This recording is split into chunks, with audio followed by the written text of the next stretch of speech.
Right, good evening. Welcome to the May 6th regular meeting of the Larkspur City Council. It is now 6:35 p.m. Our apologies for starting a little bit late, but we had Heritage Preservation Board interviews tonight. So first thing is, can we get a roll call, please?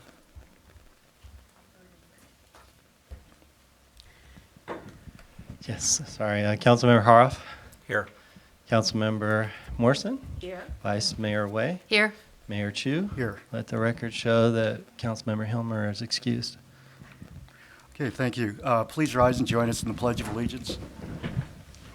I pledge allegiance to the flag of the United States of America and to the republic for which it stands, one nation, under God, indivisible, with liberty and justice for all.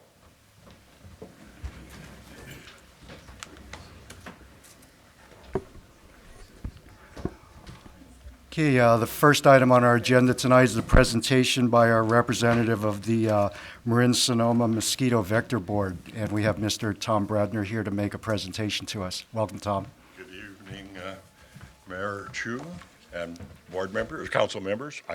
Board members, you know, I'm the trustee to the board, so. Can you hear me? You can hear me, but you can't record me, huh? Is that better? All right. I asked for the district manager to send me a few notes for tonight, and I have 2 pages, so I won't read them. I'll just take the high points out of this for you, and I'll certainly accept any questions at the end. We have, in the city of Larkspur, approximately 178 mosquito sources which we follow. One of those happens to be a pond, about a little pool like this in my backyard, which I really should fill with gravel and sand, but mosquitoes grow in it. So every now and then the technician comes by and drops a tablet of not larvicide, but juvenile mosquito hormone in there, which is the same thing you can buy at most of the hardware stores, except if you call the mosquito district, they do it for free. The point of this particular chemical is designed to inhibit the growth, the growth of the mosquito from a larva into an adult, and it works very well. People keep asking about what are chemicals that are used. What are the names of the darn things? And I was looking at the budget during a budget meeting on Monday, and gee, we list them all.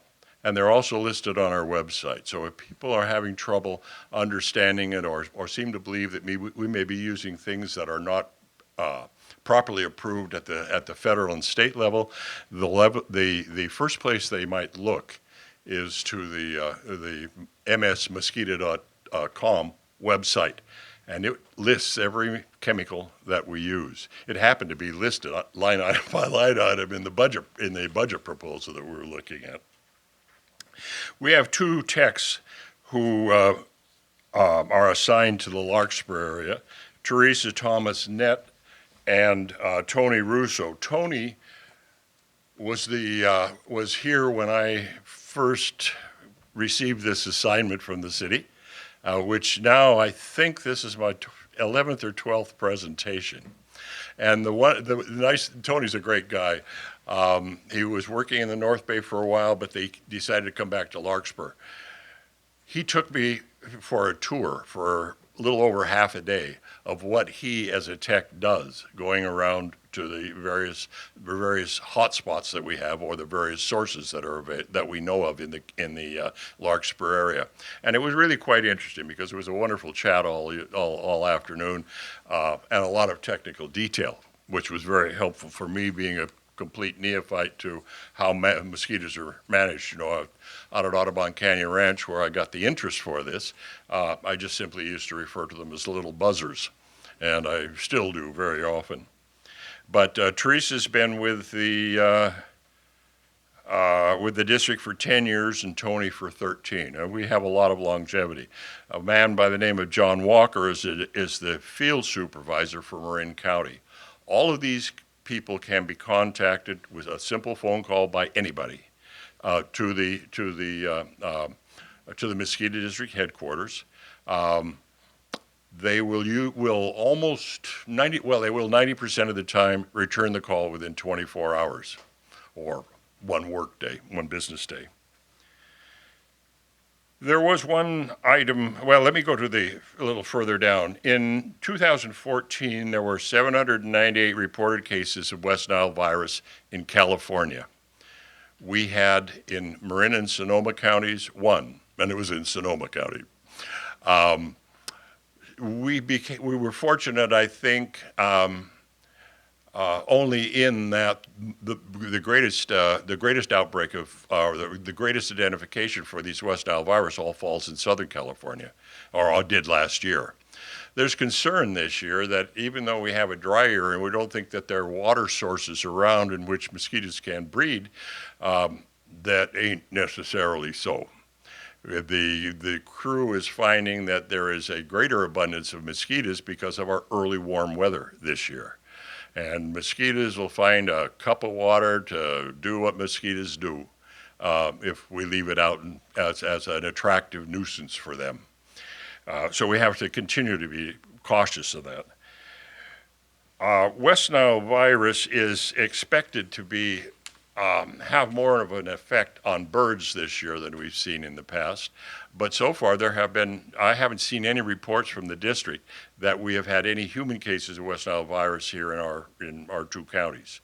And let's hope we can keep it that way. There was one horse last year also that got West Nile virus. Quite a few birds, but not large not a large number for the acreage, the square miles of territory that the mosquito district now covers, covering both counties 100%.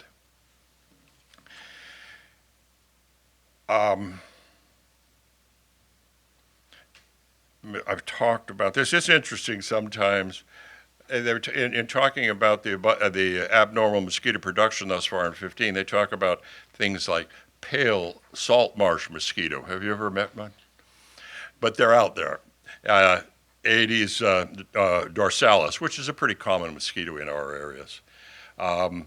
We have western encephalitis mosquito. Well, it doesn't fortunately carry a western encephalitis as often as it probably carries West Nile virus.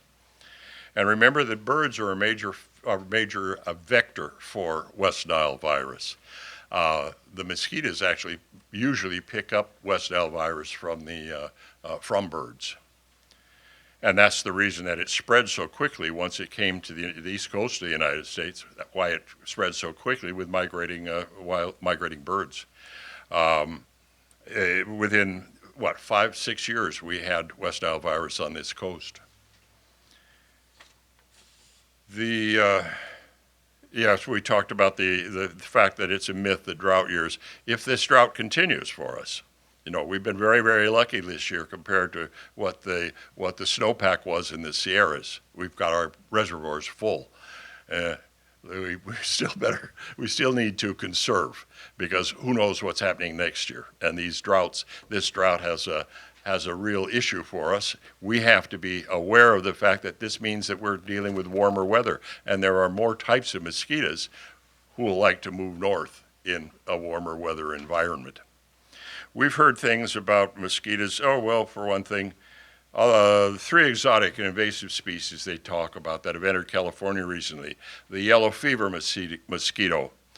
The nearest record of that has been so far in San Mateo County.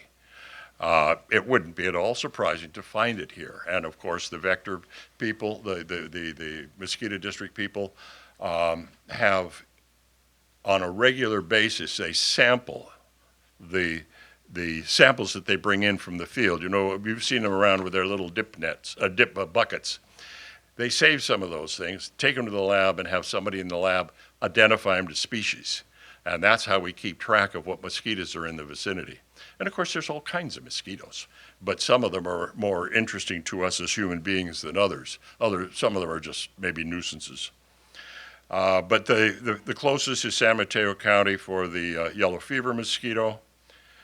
I believe we've also reported some cases of malaria in the Bay Area over the last couple of years. Malaria is a disease that is usually brought in by humans, as people come back to the Bay Area from being in areas where it's found more frequently, South America, Central America. And then the mosquito picks it up by biting that human being, as I understand it, and then biting me. Well, I don't look forward to that event at all because malaria is not a particularly good disease either. All are treatable, but sometimes not so. Dengue fever, they talk about this yellow fever mosquito, which also has the potential for, we've heard about this perhaps in our recent assessment literature, to talk about the possibility of dengue fever and chikungunya, which is also another one from Africa, as I understand it. Both of these are not good for people. There's no question about it. So, but they're not here at the present time. And if we can keep the job going right, we can keep we can control those mosquitoes very quickly. One of the things we have more of an interest in, and it's more an educational program on our part, is ticks. We live in an area with lots of furry animals. Deer is a good starter. Wood rats. I don't know. When you go out in the woods, you can find wood rat nests. We've got bobcat. We've got coyotes. We've got all kinds of things. We even got human beings, although we're not quite as hairy as the rest of them. Even though friends tried to use me as a tick bait once by rolling me around in the grass, and then years later they told me I wasn't nearly hairy enough, and that's just fine with me. But we can pick up ticks. It's not unlikely. I remember we got out of a car on a wildflower trip just north of here a few years ago, and one of the people in my car brushed up against the foliage, and when we looked at the front of her trousers, there was 15 to 20 ticks on it. So sometimes you could really run into quite an infestation of them. You have to be careful with them. The basic rule that we have followed, and I've followed for years, is that whenever I come in, if you're out walking in the woods, when you come back, be prudent. Stop at the washing machine, disrobe completely, toss them in the washing machine and get it started. Head for the shower, shampoo, wash with a washcloth, and that will probably take care of 99% of the opportunities for ticks to do any damage to you. Yeah, I mean, it's a simple thing to do, but people don't think about it. You know, we come back and we want a beer after being out hiking for a couple of hours and worked up a sweat. But the deal is, head for the washing machine, then head for the shower, and be sure that you do that when you come home, not 2 days later, because by that time ticks can easily find a warm, cozy, furry spot on a person or any animal to settle in. I was asked to particularly announce the fact that, and there's a flyer here, May 30th. This district was formed 100 years ago in 1915. It's been zapping mosquitoes for 100 years. I expect it to be around zapping mosquitoes for another 100 years. But there's going to be an open house at our headquarters in Katati, 11 a.m. to 3 p.m., and we'll see there'll be a lot of displays there. This is posted on our website also, but if you have an opportunity, particularly if you've got kids or grandkids or great-grandkids or however far it goes with this group, bring them along because there's lots of things for the kids to get involved with. One of our strongest outreach programs is a young fellow who goes into the schools, and teaches about ticks and West Nile virus and mosquitoes and vectors and all of these kind of things. If your school, I can't encourage you to do it because he's got twice as many schools that are calling him every year as he has time to get to. We are proposing in the new budget to give him a half-time person to help him relieve that load a little bit. But Eric is absolute genius with explaining this thing to kids level, which is the level I need when you talk the technical stuff. And any of us would benefit from hearing him speak. But ticks aren't anything to fool around with. They're okay. I mean, I don't mind having them. It's something that you can teach your own kids or grandkids a game to play in the summer, even into December. A blade of grass sticking out like this. Look for a black dot on the end of it. Now, it takes a sharp eye to find these, and since I was involved in collecting ticks at the ranch, I don't have the eye, but some of our people can pick a tick out at, I don't know, at 50 yards, it seems, exaggeration. But certainly can see them very easily. But a piece of grass reaching out to the trail, a black dot on the end, go up and look at it and see if it's got legs, it's a tick. And because the technique is used is that the tick sits there with its front paws, I'm used to my cats, I guess, with its front legs wiggling like this, waiting for something suitable to brush by it. And it immediately grabs on, and away you go. It goes for a ride. So let's see. May 30th at the Katati headquarters for the district.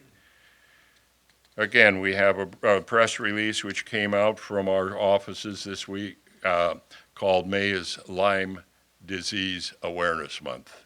And it's not the ticks that are a problem, it's the bacteria that they carry, or in this case, a spirochete.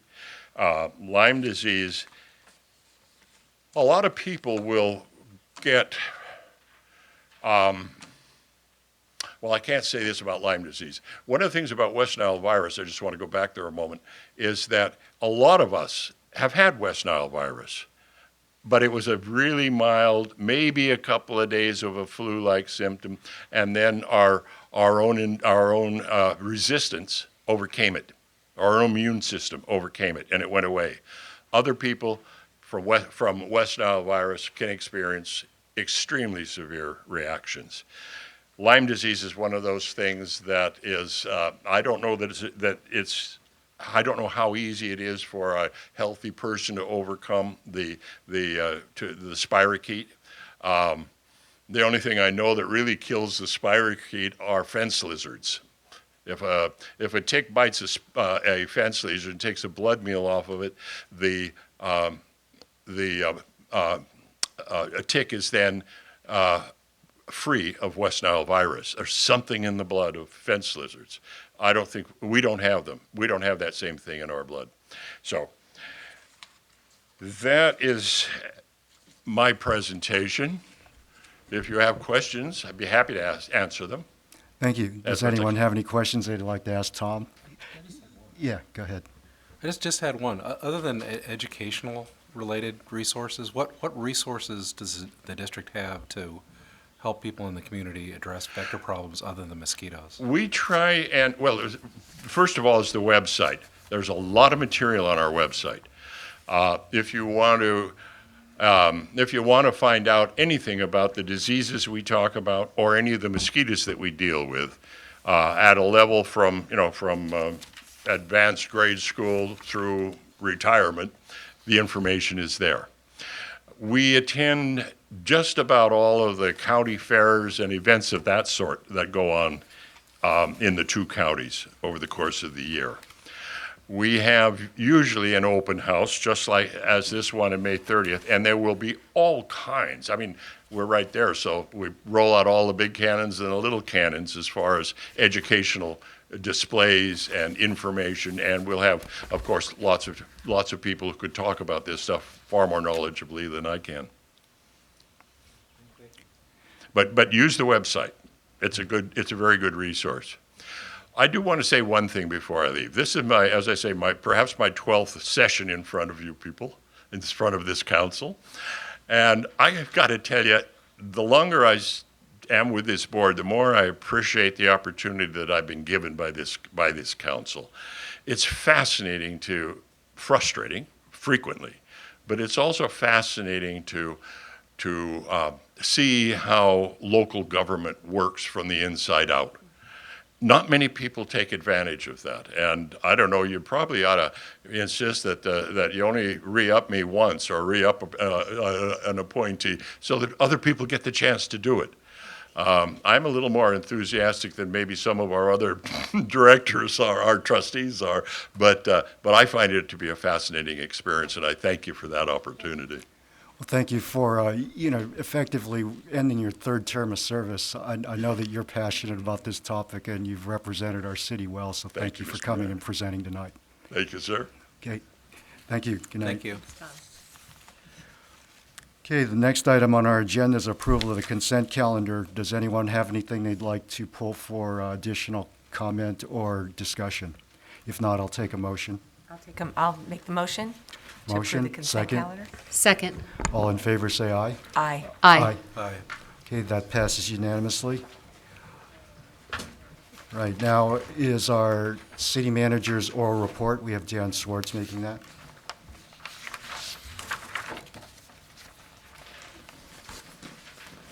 Thank you, council members. Mr. Mayor, a few items for you this evening. First, we had a very well-attended meeting last Thursday, April 30, of the community for our Larkspur Library and Community Center design project.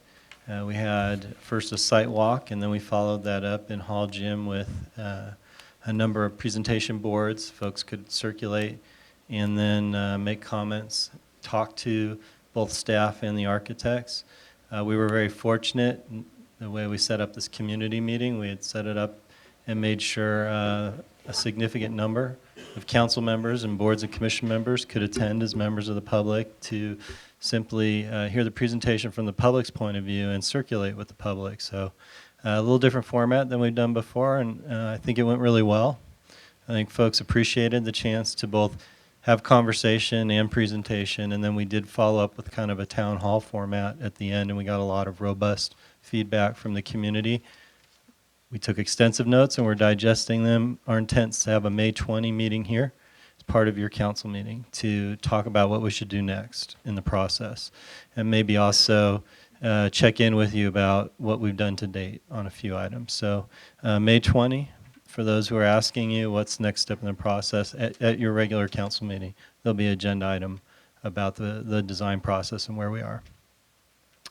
The pedestrian bridge is open. We opened it just sort of quietly once we finally got those railings that I told you were on delay to be shipped. This is the pedestrian bridge behind the Bon Air Shopping Center that connects the neighborhood behind it.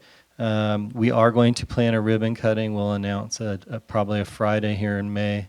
We'll have a ceremony, and we'll invite the Schultz family, the Greenberry management folks, to come out and celebrate with us. This was a great public-private joint venture, and we really want to thank our partners for making this infrastructure rehabilitation occur. Did want to let the council know that some of you may be aware, and have heard about this at the Marin County Mayors and Council Members group, that the county's been pursuing a grant to work on sea level rise issues and map the county's potential threat over different time horizons to sea level rise, and they did get positive news that they've received the grant funding. So now's the part of the process where you sort of have to catch your breath, realize you got the money, now figure out what you do next. So that group's doing that now, but that's always a better position to be in than wondering what to do because you didn't get the money. So congratulations to the county effort, and I know Councilmember Hoff's been on a group of elected officials that have been giving feedback and sort of shepherding that process at their level. We're going to have a very busy May and June calendar starting tonight.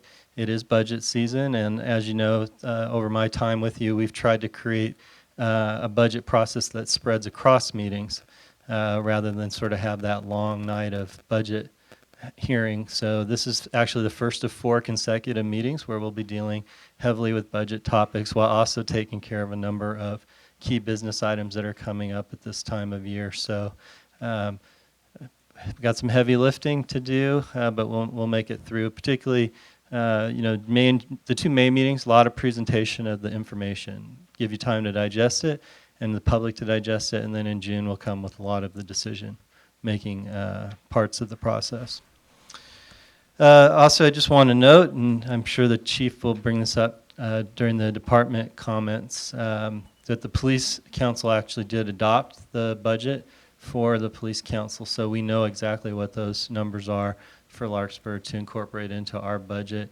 And I want to extend my appreciation to the chief and to Kathy Ormer, serves as the police authority's finance director, to produce a very detailed budget early enough that the three member agencies can digest it and add it to their budget.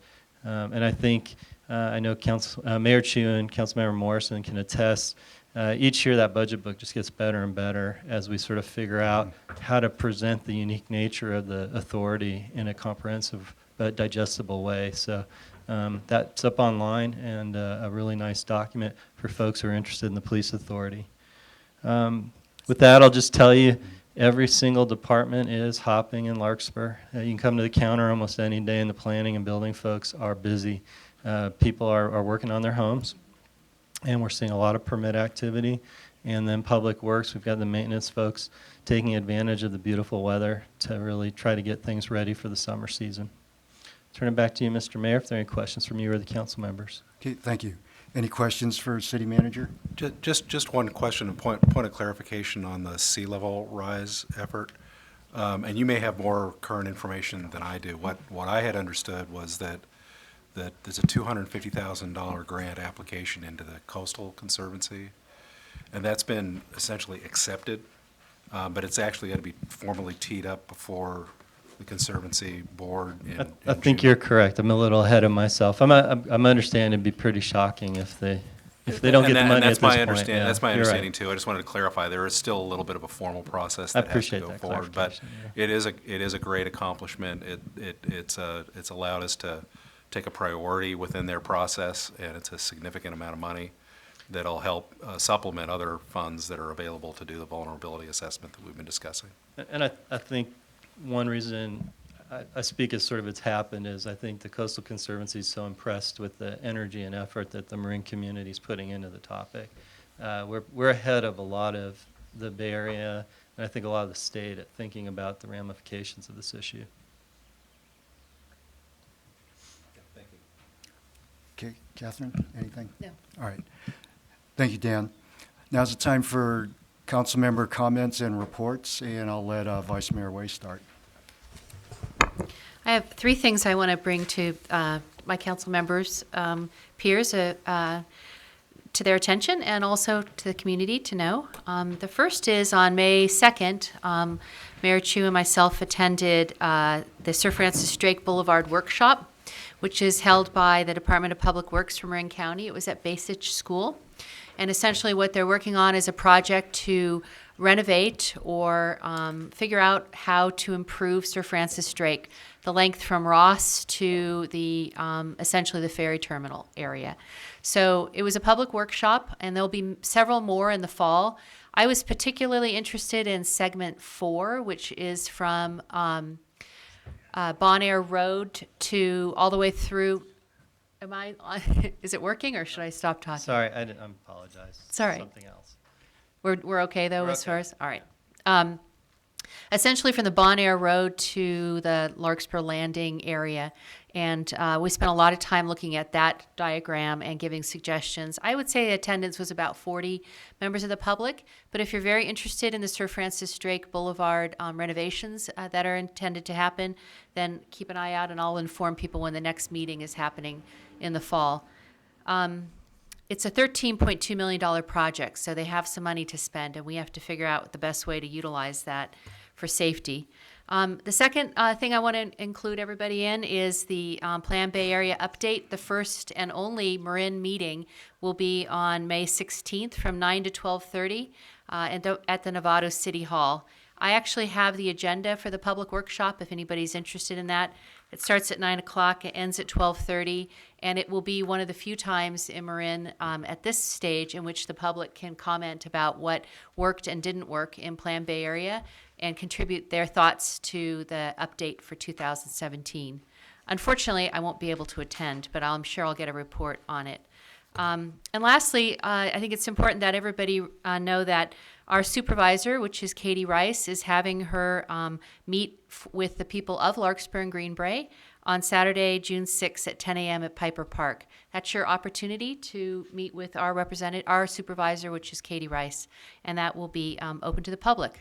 So that's my report for things I think people need to be aware of and what I've participated in. Okay, thank you. Kevin, any reports? Yeah, sure. Just to elaborate on what the city manager talked about with sea level rise, that is a committee with MCCMC that I've been participating on for some time. I've reported on that in the past. And we are making good progress. I just met with them this morning. We'll be working on making progress towards keeping a focus on an initial phase that will allow us to utilize some of the monies that are available to us, with a consistent focus on doing a countywide vulnerability assessment, which I think desperately need. And I'm appreciative of Dan's comments about our taking the lead in dealing with that effort. I really think that we are playing a leadership role, and I think it's important for the municipalities to engage the county fully in doing that, to make sure that our concerns are adequately heard, and I'm very happy to be part of that process. So I just wanted to finish that point off.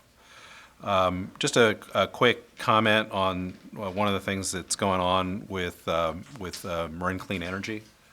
MCE is doing a lot of different things, but one of the things that they've been active in, and I think there's been some press reporting in the last couple of days about a collaboration with Tesla Motors on a variety of different fronts. Most recently, and this came out of a press release that was yesterday, and I'll just read a couple of sentences from it. On Thursday, April 30th, MCE and Tesla Motors announced a collaboration to offer Tesla's home battery, the Powerwall, to MCE customers. The Powerwall is a rechargeable lithium-ion battery designed to store energy for residential and small commercial uses, and can provide a range of benefits, including reduced energy bills, solar energy storage, and backup for reliability. That's actually really pretty exciting development, not just for folks who live in our community who already have local solar energy capacity at their homes, but for everybody, because it does provide not only a backup capacity in their homes, but a good and efficient way to manage electricity usage within their homes. And it's just kind of neat to be doing this kind of thing. MCE has really taken the lead in a partnership with Tesla, and I think Tesla is very happy to be working with us, and we're certainly happy to be developing that partnership relationship with them. So I just wanted to highlight that ongoing development with a good partner and friend of our community. Okay, thank you. I'm going to follow up a little bit on some information from that Transportation Authority of Marin meeting from Saturday, because we have a lot of people here in the audience from Greenbrae tonight also. Right now, there are 93% of the traffic on Sir Francis Drake are cars, 5% are trucks, 1% buses, and 1% motorcycles. And there's really no peak period anymore. It ratchets up real quick at the beginning of the day, stays pretty flat throughout the day until the afternoon, and everyone comes home from work or comes home from school, and then it drops off again. There are about 50,000 cars that use Sir Francis Drake during the weekday, and it only drops off by about 10%, during the weekend. So it's a heavily used corridor for us, and as Vice Mayor Waive said, we're going to look for some opportunities to try and use that $13.2 million to alleviate some of the traffic in a sense that it's managed better. They don't have enough room to build more roadway, so they're going to do the best they can in terms of traffic management and getting better access and safer access for both bicycles, pedestrians, and non-vehicular means of traveling along that corridor. So that's all I have to report. Actually, I have one more thing. I will not be here on April 20th for that meeting, so May 20th, April, wow. So we will have Vice Mayor Wade take over in my place. Be only the second meeting I've missed in my 12 years here, so It's for a good cause. yeah, we have my daughter coming in from school for a few days, so it's an opportunity to get together with her.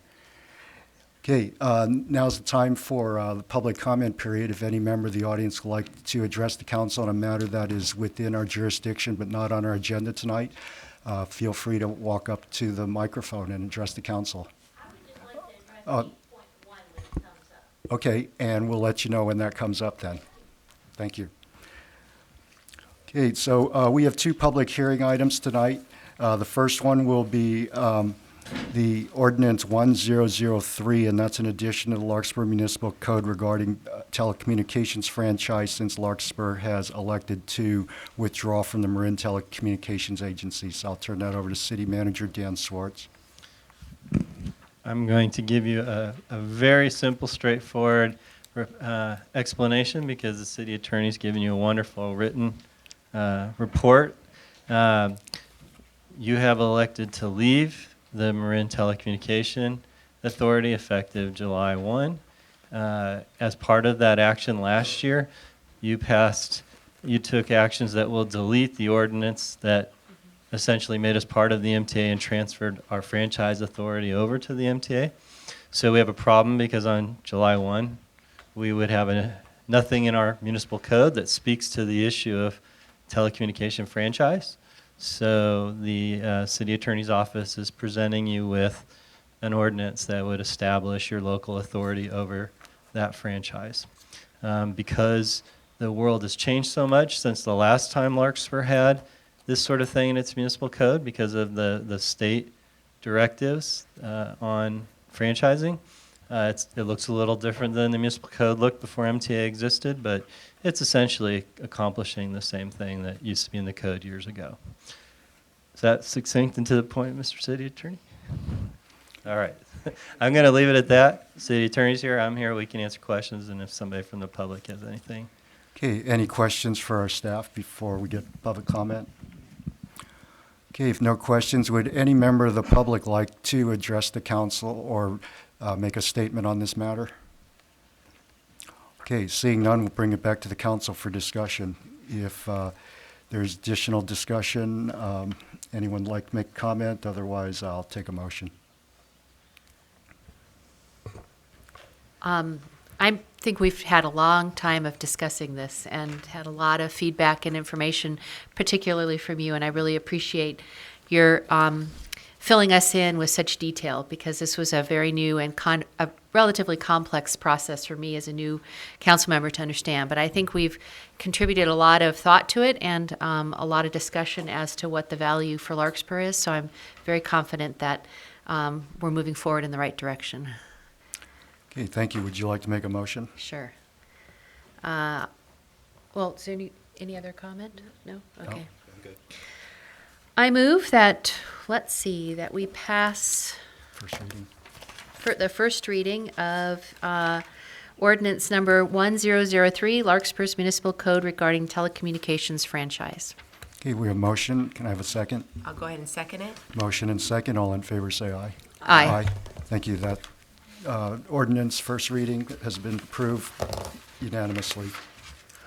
Okay, the second item on our agenda is Ordinance 1004, and that is a refunding, not refund, of the Measure E tax, Measure E that's a big parcel one. tax, and that is for the Central Marin Police Authority. And I'll leave that for City Manager Dan Swartz. I'm going to follow a theme here and try to have a really simple staff report, and there's much more learned people in the room. You have your bond counsel or the bond counsel for the Community Facilities District. Paul Timmig is here. You also have Mark Pressman, financial advisor both to us and to the Central Marin Police Authority, who are both here. If you have questions for them after I finish with my brief talk, which I'm halfway through, then please do so. This is a public hearing required because it is the desire of Larkspur and Corte Madera as the member agencies that under the Twin Cities Police Authority who built our beautiful police building. It is our desire to refinance the bonds that were issued to pay for the building. And we're hopeful that given where rates are, if we can get this in place before June 30, before the end of the quarter we're in, we may secure some very good interest rates and realize a nice amount of money back to the authority that could be used for the other things that the tax, the Measure E tax that was passed, allow. You'll recall that the primary purpose of Measure E was to do the bond financing for the building, but there's also activities such as the school resource officer and the establishment of a building and equipment fund that were key other activities of Measure E. So by taking this action and refinancing these bonds, which is not that different than refinancing the mortgage on your house, we hope to realize more cash in pocket for the taxpayers to see spent on the other activities that they authorized. The reason Larkspur's holding this hearing is because the building's in our jurisdiction. So that's the only reason it's in Larkspur and not in Corte Madera. And I think I will leave all this excellent written material to stand for itself. But if there's anything that needs to be said into the record, I'll turn and look. I'm not seeing any urgency on their part. This is really, we did hold a public hearing on this, by the way, at the police authority as well. So Mayor Chu and Councilmember Morrison got to drill these gentlemen along with their counterparts from Corte Madera for a while over there as we got into some of the minutia, and you are welcome to do that again because they're here. So there you go, Mayor Chu, turn it back to you. Thank you. Just for the benefit of the other council members and the public, effectively, the refunding could save about $100,000 a year for the remaining life of the current financing. The only exposure is potentially, $35,000-$45,000, and that's the cost incurred with going through this process. But if the interest rates go above 4%, that is the cap under the direction from the Central Marin Police Authority in terms of not doing the refunding.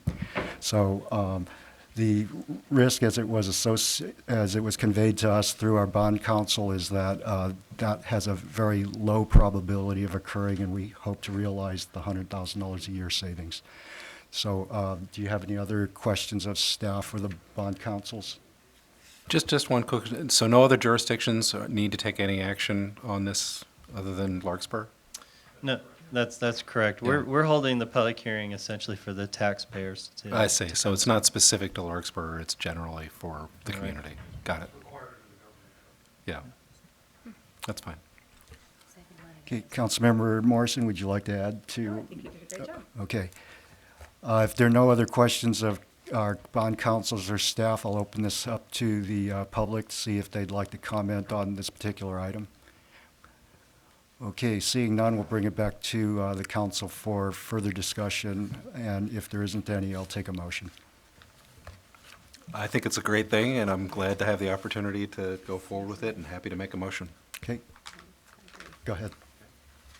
I guess I would like to make a motion to approve Central Marin Police Authority Resolution Number 2015/12, which is a resolution of the Central Marin Police. I think it's, No. What's the city of Larkspur? Yeah, I'm sorry. the council is making findings regarding the benefits of doing the refinance. Okay, so tell me what I should be authorizing there. Should be somewhere in here. Move adoption of resolution 2815, and then if you read the title, that would be great. Okay. Oh, do you not have it? I was just looking at the resolution itself for the. Isn't it ordinance 1004, No, it's resolution 2815. 2815? Okay. Okay, do you have that? Oh, I'm sorry, I was reading the wrong thing. Yeah, it wasn't specifically stated on the agenda for tonight. I'm sorry, so it's 2815? It is 2815. Okay, my mistake, I apologize. So, start again. I move approval of the City of Larkspur Resolution 2815, which is a resolution of the City Council of the City of Larkspur making findings with respect to and approving the issuance of bonds by the Central Marin Police Authority. Did I get that right? Got it. Second. All right, motion, second, all in favor, say aye. Aye. Okay, thank you for coming tonight. Be glad to move that along since start to realize some savings after we get this refunded.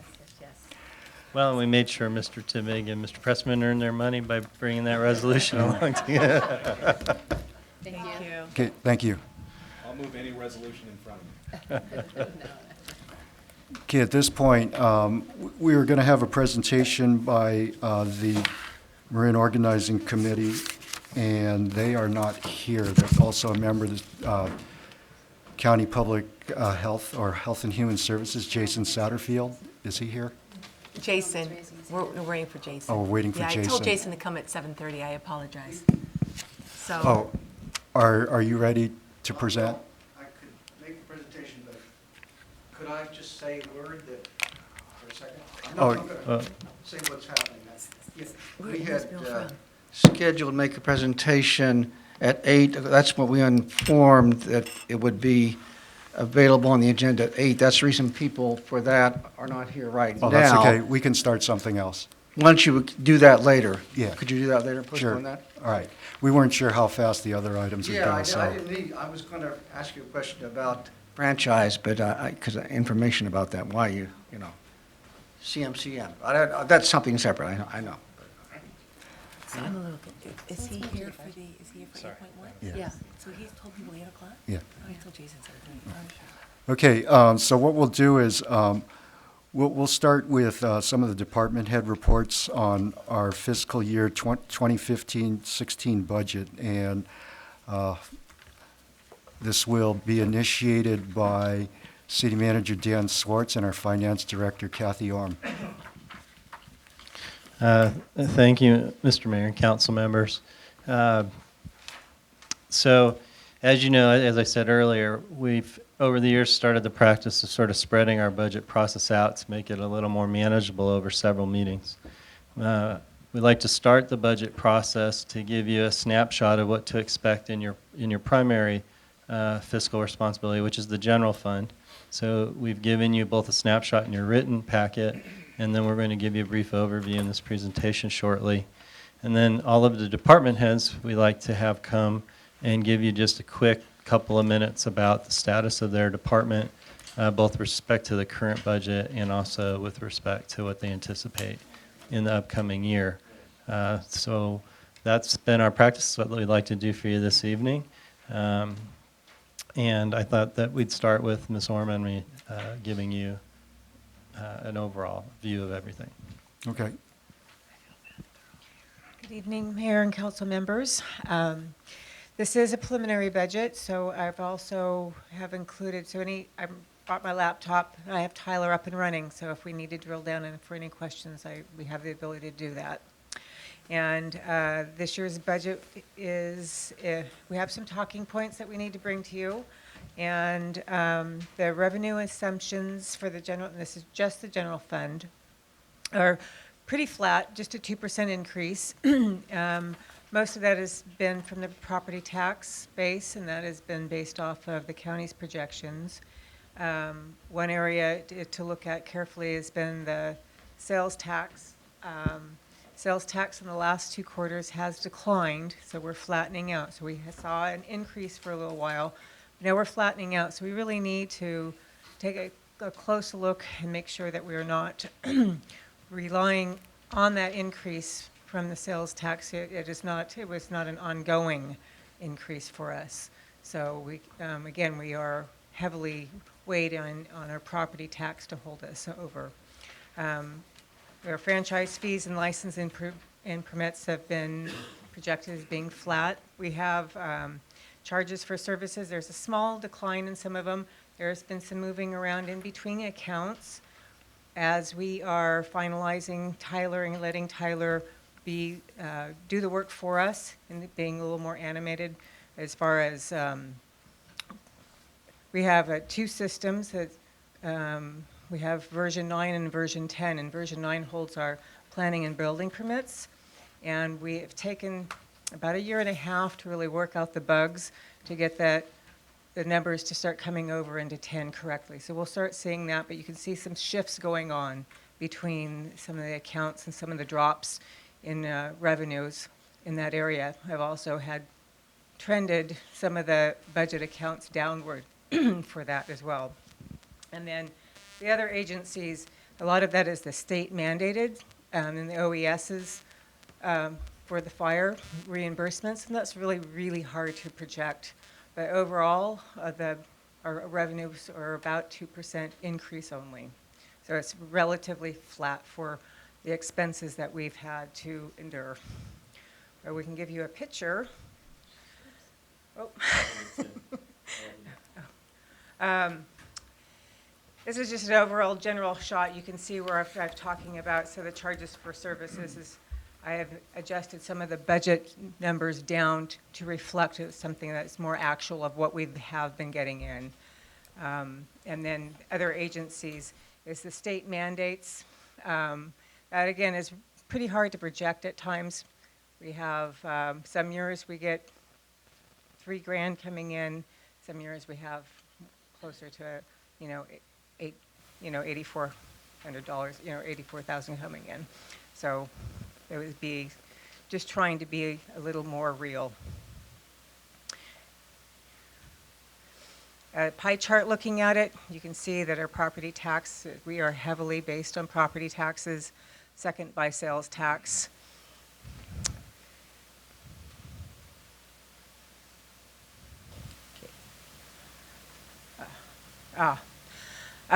General fund expenditures.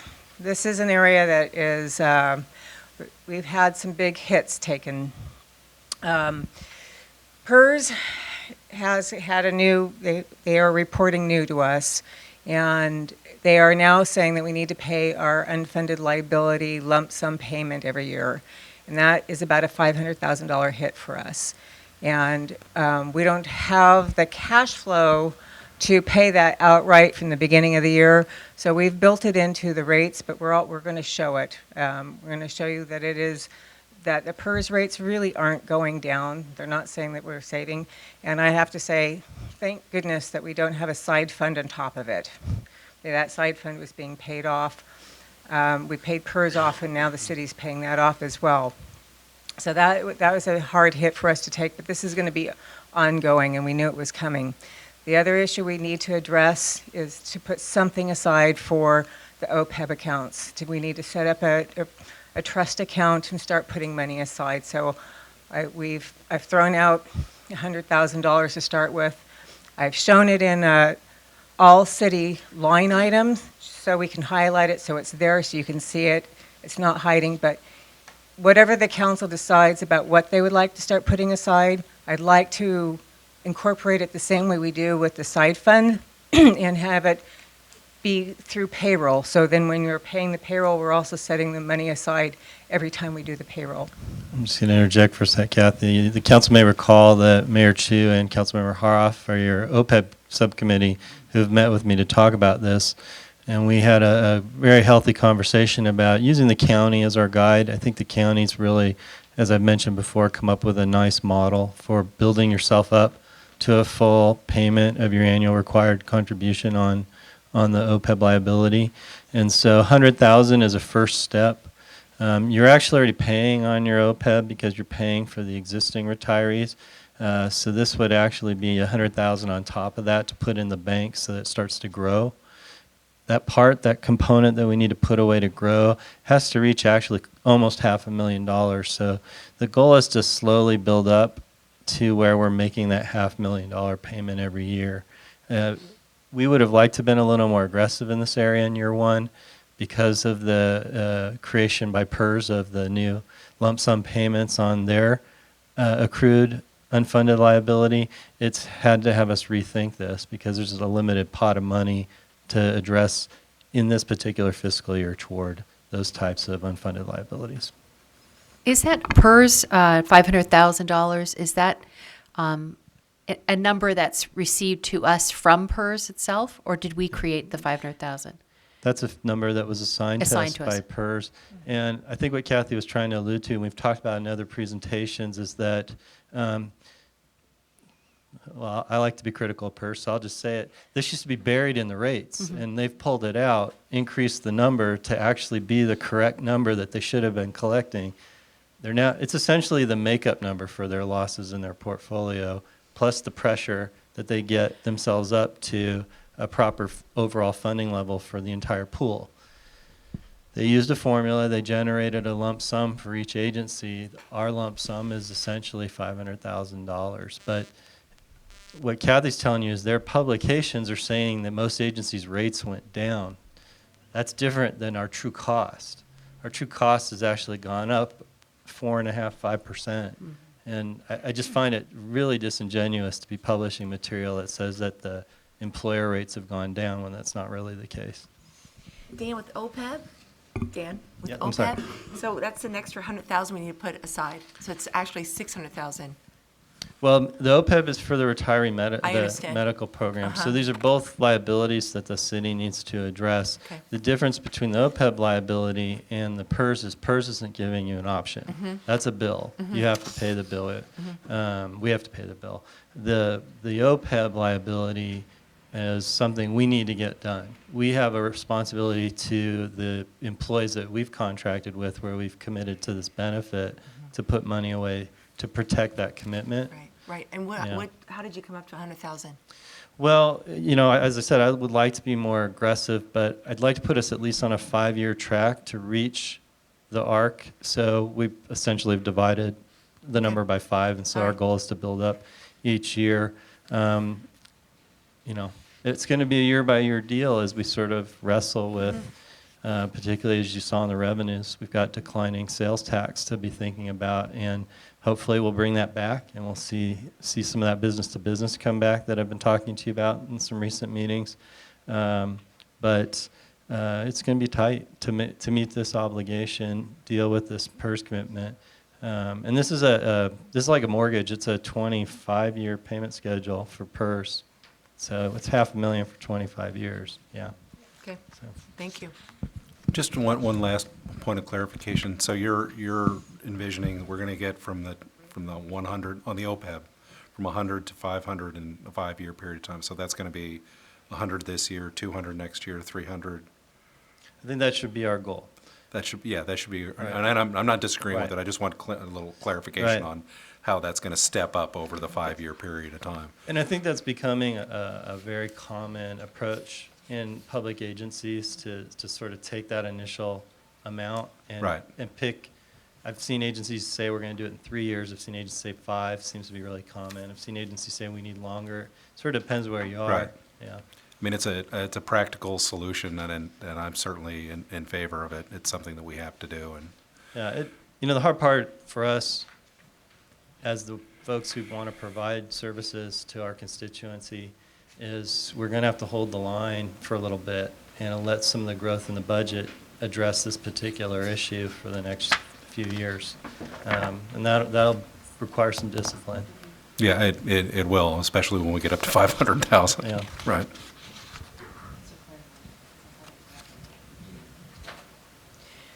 So it was a challenge with these extra hits, to come up with a budget that kind of made sense. I can tell you that all of the department line items besides salary and budget benefits were held flat. I mean, everybody did their part about keeping everything flat. Bay cities raised their rates. We have a 14% increase for Bay cities, and that is our property liabilities, workers' comp, and that was, I just found that one out like right before this budget, and it was like, oh, I can't, I just told Dan, I said, really, this is really hard to try to incorporate yet another big increase for us in our budget. There we have included a fire truck lease. The old lease was paid off at the end of last year, so we no longer have those lease payments. So if we include the new fire truck lease payments, and that was probably 7 years ago when it was new, it's going to be a $17,000 increase. So that has been incorporated into this preliminary budget as well. And then one other change that I've made to bring into the budget was that we had all of our technology fees were put into the equipment replacement fund, and they weren't really being addressed. We were supposed to be transferring enough money to cover them, and that wasn't really happening. So I've brought them all in-house and departmentalized them. So whatever your department, whatever technology fees that you're paying for, laptops, desktops. So it really makes the department's true expenses, and it has increased in that sense. I mean, the expenses have always been there. Instead of showing it in transfers, it's now shown in each of the budgets. So that's a new for this budget. This is a look at our proposed expenditures. There is one change that was just brought to my attention tonight that needs to happen. We need to move one position from admin and split it between planning and building. That piece was missed, so that is one small change that will need to happen. Other than that, you can see that your total operating expenditures are only up by 2.8%, so we're trying to keep everything as flat as possible. Pie chart of our expenditures with, our public safety services being, the largest, but for good reason. And I have to say, CMPA, Todd and I, we worked on his budget, but I have to give Todd the credit for keeping his budget, and he'll talk about it further, pretty flat to where we are, and that's was really hard to do, to keep it flat for us. So an option, because I did bring a budget to you with a deficit, $106,000 deficit, one of the options to cover that would be to address the payment that we have, the side fund payment. We've been paying $126,000 to pay that side fund off back in 2011. I believe that you paid PERS side fund off to repay yourself, the city, the bridge fund. We could lower those payments to help address paying for OPEB. That is one option that we're bringing to you tonight. Just might, for the quick benefit of the public who may not be as familiar as the council is, the city realized a lawsuit award, a significant one, with respect to problems with the Bon Air Bridge from the engineering firm that had designed the bridge. It was the decision of the council put those monies into the fund that's helping us pay for our portion of the bridge work, both on Bon Air Bridge and the two bridges we completed, Alexander Bridge and the bridge on Doherty. Then the council, we realized we had an opportunity to pay off a significant cost that we had with PERS and reduce interest payments across a 10-year period, eliminate interest that we were going to pay over a 10-year period of over $1 million. So because the bridge fund had more than enough money to cover our costs in the bridge work, the council decided to lay out that expenditure to eliminate this situation with PERS. It was very prudent use of that money. And then the council decided over a 10-year period we'd repay the bridge fund from the general fund. Since we know we have more than sufficient money in the bridge fund, we're confident now we do to meet our obligation to complete the Bon Air Bridge, then one of the policy decisions the council can look at is changing the payment structure. We don't need to be as aggressive to ensure that we can meet our obligation with respect to Bon Air Bridge.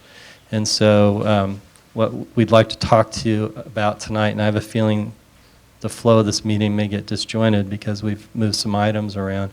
I don't want us to leave tonight without having a little direction from the council about your comfort level with us exploring changing the payment program to the bridge, because it is more of a policy matter than it is an actual functional matter of obligations to outside agencies. This is essentially, you made a policy decision to park money back in the bridge fund. You could make a policy decision to change the pace at which you're doing that. So again, we don't want to leave that before the evening's out. That's why I wanted to highlight that. Okay. Just to clarify that, I mean, this will help us, for example, to cover what we're going to be contributing to deal with our OPEB liabilities. Is that just a one-year deal, or is that going to create opportunities for us going forward? You know, I'd love to tell you it's a one-year deal. I think for the next few years, as we see where revenues shake out and as we see where the economy is going to land, as we all think interest rates are going to start to rise, it's hard for me to, I don't want to say something definitive to you because I can't do that and then come back to you next year and say, well, here's the situation. What I would argue is, if you're comfortable with this idea, what I would argue from a budget philosophy point of view is we essentially said we're going to have excess funds in the bridge fund, and our goal with the excess funds is to then fund key projects for the city of Larkspur. You're essentially accelerating the decision of funding those projects by identifying projects in 2015, whereas originally we hoped to wait till more like 2020 to start making decisions about what to do with those excess funds in the bridge fund. I don't know if that answered your question. I know you're looking for some definitive answer. No, I'm It's not, tough I'm to not nail looking that for one. some definitive, I'm just, I'm looking, I mean, I think we need to be flexible at how we manage our funds. We do have some unanticipated pension and other employment-related obligations that we need to address. I just want to get a sense, my own mind, is about how we'll be revisiting this issue in our upcoming budgetary cycles. I think the challenge, and maybe the better way I should have answered it is, I'm proposing this today because we really weren't in a position until 8 months ago to really understand what PERS was going to do to us. So we weren't, you as the fiduciary agents for the community knew this looming cost was coming, but you didn't know what it was going to look like. And it's come, and it's bigger than the budget could immediately sustain. So we need to come up with a Band-Aid while we develop a long-term approach. It's not a good structural systemic decision to play this, move money from X to Y. I wouldn't recommend that for any decision you make on the long term, but I do think it may be the ideal Band-Aid for 2015-16. That answers my question a little more directly. Yeah. Thank you. So this is one of the options we've come up with, and so it's good, further discussion needs to happen around that, but we are posing, at least we have some ideas. Medical rates, this is a blend of all the rates that are out there. This past year, something unusual happened where Kaiser rates dropped and everybody else went up, so we ended up having kind of a gap between, for the first time in a long time. They were all kind of moving together upwards for a while, and then with Kaiser dropping it and with other rates going up, it caused for the first time a gap. And then what was very noticed with a lot of our retirees, you know, anybody that was not on Kaiser, that was definitely could be felt. So it'll be interesting. I still don't know what our new rates are going to be, but I have projected them to go up about 7%. This is a historical look at PERS charges. When we talked about the PERS charges, this does include the all percents. So it includes not only for the payroll cost percent, but also the percent for the lump sum. So you can see that we're on the rise. A better slide to show is, if you look at the graph, the bar to the far right, the purple and the green represent the unfunded liability percents for both the miscellaneous and the safety units. That's about half. So half of the rate for the PERS. So I think this is quite a telling story that, you know, our PERS rates aren't going down. When you include that AUL in there, we're going up, and it is about 5%.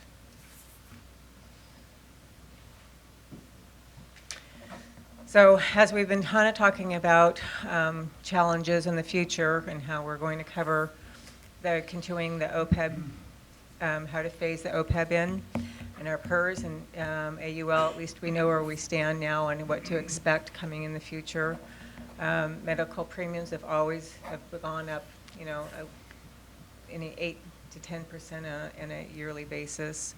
And then, of course, we still are trying to address our infrastructure and our any of the deferred maintenance pieces, you know, we have, and I know Mary Grace has talked a lot about those pieces.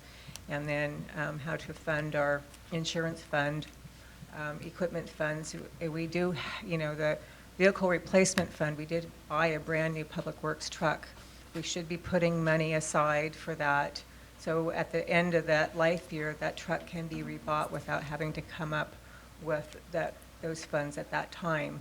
Those are some of the ideas I'd like to be able to start incorporating if we're going to purchase new vehicles. let's start setting aside something so we have the money to purchase when we need them. And then there's a stationary plan too that's not been funded as well. So we have a list, but we can start addressing some of them. And it's not, we're not unusual as far as the cities go for Right. having these Right. lists. All the cities are- Just one quick, could you just elaborate on the stationary plan and what you're talking about there in terms of unbudgeted funding? Two things happened when we closed out the stationary plan. One is the extra public meetings we hadn't budgeted for took us above what we anticipated, and it's set aside for the process. So we're trying to figure out how to cover that. Planning does have various restricted pots of money that we think some of those expenses qualify for. We need time to address that and bring it to you in the final budget. We're having discussions with our contractors about what was in their contract and what wasn't. I think we've alluded to that before. So it's just sort of that deal, and I think that was certainly money well spent in terms of ensuring the process got the public treatment that the public wanted. No, and I just wanted to clarify, Yeah. those are all kind of issues to cover those retroactive expenses that The process ended yeah, up we've already had to necessitating. deal with it. How are we in terms of our negotiations with the consultants on our Just a few. contract issues? It's a few minor matters at this point, so Okay. we'll resolve it all. What was unusual about the stationary plans? We often build contingencies of 10%. We try to in all our processes so that we can address having an extra meeting or something like that. The strange nature of the funding that was coming from all the different agencies really limited our ability to build that kind of contingency in. So we did sort of know that if we added meetings, we would have to spend some time reconciling.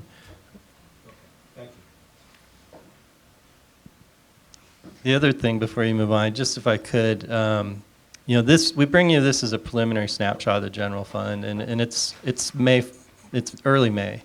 And as I said, I'm really pleased that the police authority have their budget in hand. We know what their costs are going to be. Not every agency's there yet, so there's probably a few more costs to come, and you should be prepared that there's going to be an extra $5,000 asked for by this agency or $10,000 by that agency as they reconcile their budgets. I can tell you, my colleagues in the city manager world are looking at each one of those regional budgets carefully and pushing back when we're concerned about it. But we do know that there's still probably some more costs that we're going to have to address when we bring you the final budget. And we will continue to figure out how to do that.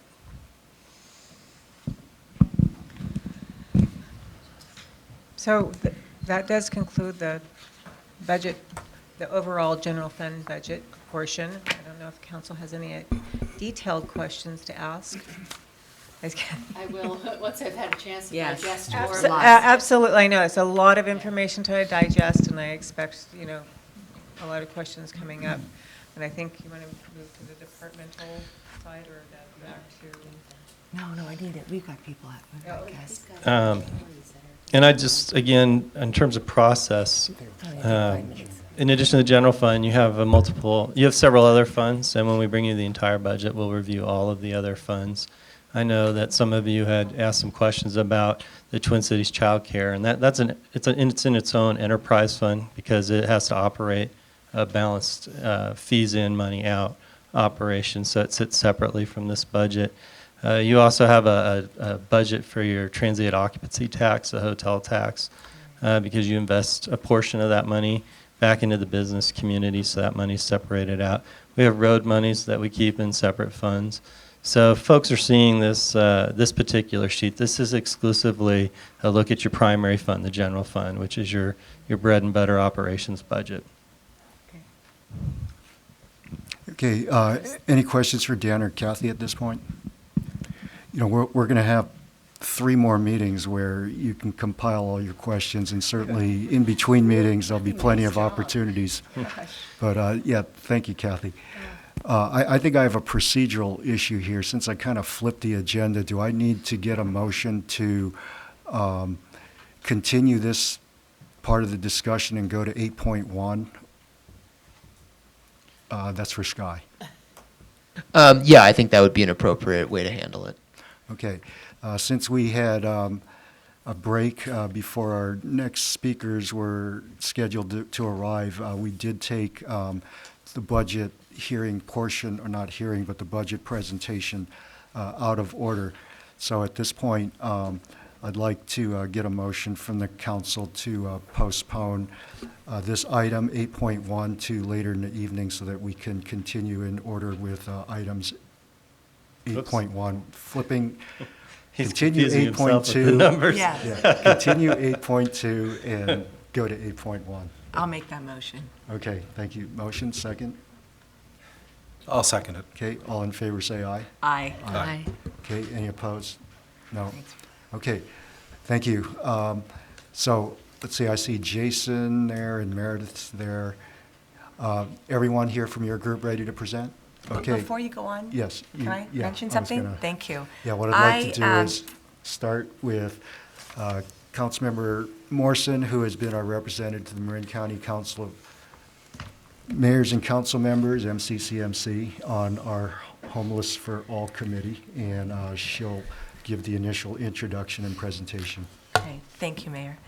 First, I want to say we have great news. We are the fourth council to have this discussion. The first three is San Osamo, San Rafael, and Corte Madera, and they've all participated in the Community Homeless Fund. That's exciting. I want to thank Marilyn Rivers for her email support for Larkspur participating in the Community Homeless Fund. I also think it's perfect timing. Last Sunday, the editorial came out discussing about the Marin County Civil Grand Jury, and I'm just going to give you some synopsis. Current leadership and a plan to address this issue have done little to effectively reduce the problem. Funding for a county-wide plan, including the establishment of a year-round emergency shelter and services center, is an important discussion. Fellow Marinites are lying in the doorways, sleeping under freeways and overpasses, and living in cardboard boxes in open spaces. How many more are suffering who we cannot see? Is this acceptable in Marin County? The grand jury report asked. The county has been calling on Marin cities to step up and share the financial responsibilities for homeless programs. And last but not least, this news report calling for greater leadership is the third time the grand jury has reached that conclusion. It's about time the message is heard and heeded. So with that, we have Jason, who's going to come and give a presentation. Jason is the homeless analyst for the Marin County Department of Health and Human Services. And then I also ask Raquel DeGloria to also say some words, because she has gone through the REST program. So with that, Jason, do you want to begin your presentation? Yep, I will begin. Thank you for that introduction, and I'm happy to be here with you this evening. If you have questions as I go, feel free to ask them. I often get going and don't think to stop and ask, but I appreciate that you ask them when they come up. So I'm assuming that someone can advance the slides for me. Is that correct? Oh, great.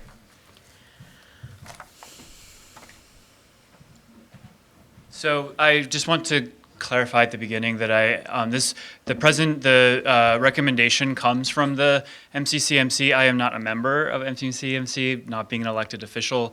But as you will see as we go through, the strategy is fundamentally an effort to expand on the county commitment to address homelessness, and so I'm here on behalf of the county and can explain our commitment to this process. So to start, just the bare bones of what the proposal is before you. I believe that you've all heard this before, so I hope I'm not the first person mentioning that there's a proposal before you. It's to create a community homeless fund. It's part of a long-term strategy to develop a comprehensive community-wide response to homelessness that makes our system as impactful as it can be. So we're hoping to use the fund to expand and to improve the service system that we currently have. We hope to pilot new approaches to programs in Marin and to fully adopt programs that prove to be successful through our testing. So initially, the fund would be funded by the county and the cities and towns, and we'll get to those numbers in a bit. The idea would be that it would be a fund that could be a catch-all for all community investment in homelessness. One of the issues in the grand jury report was that there was a lot of siloed funding around this issue, and we're hoping to consolidate and get more impact from our dollars, and to the extent that other community members and foundations have interest in the future, that there's a central place where that funding can be used for largest impact. The proposal calls for each jurisdiction to commit to a 3-year funding cycle, so that additional services can be developed and piloted in the community. The formula we'll go through briefly. It's according to population size as well as a flat contribution, so I'll talk about that later. And then, I've already mentioned, ideally we would leverage the fund to increase resources from other sources in the future.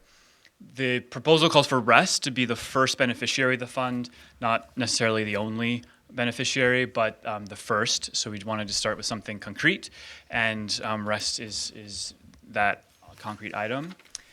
So since trying to tie together a few dots for issues that have been before you in recent months. So in early 2014, the MCCMC formed a subcommittee on homelessness. It's chaired by Councilmember Kate Collin in San Rafael and Eric Lucan in Novato. At the same time, MOC, the Marin Organizing Committee, was looking to improve and expand REST, and so they were going to cities looking for support for that. So we joined forces, the MCCMC and MOC, how's that? It's a mouthful of acronyms, M's and C's. And they joined forces and realized that they were both seeking similar objectives, and so decided that rather than pursue them in isolation, that to work on them together.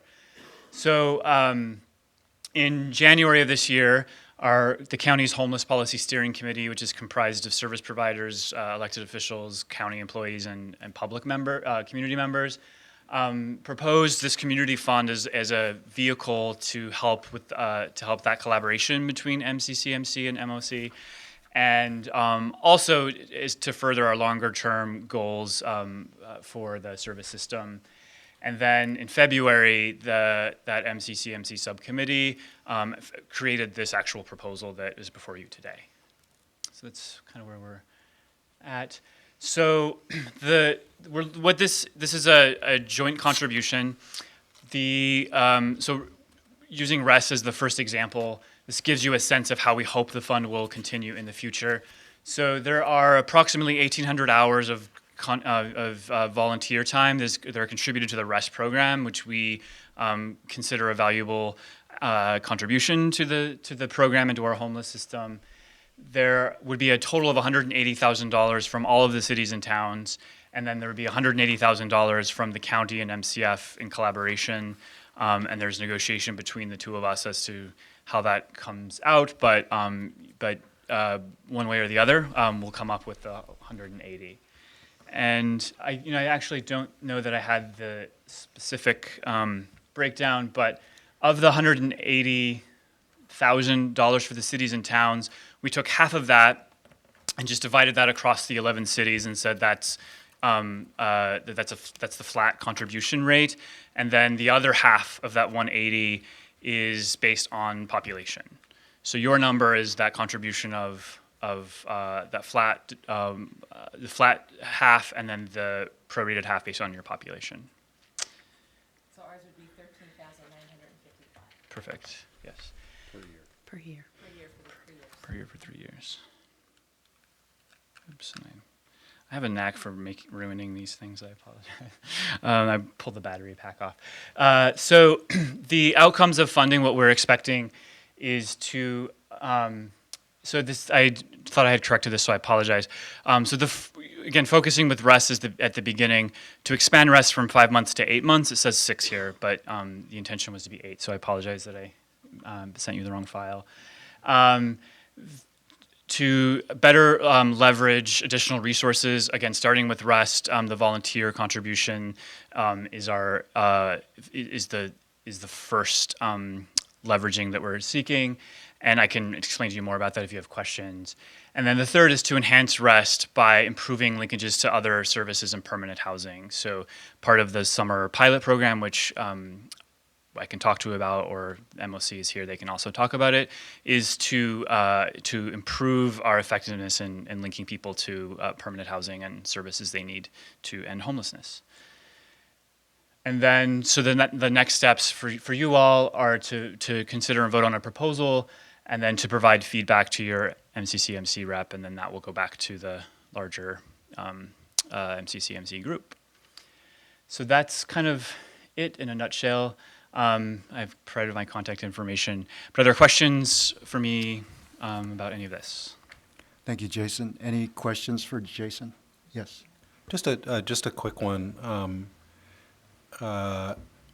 Could you just explain a little bit what the vision is in terms of governance, how the fund would be administered, and in particular, what would be the differentiation in the role of the municipalities relative to the county, relative to the Marin Community Foundation? Yeah, that's a really good question.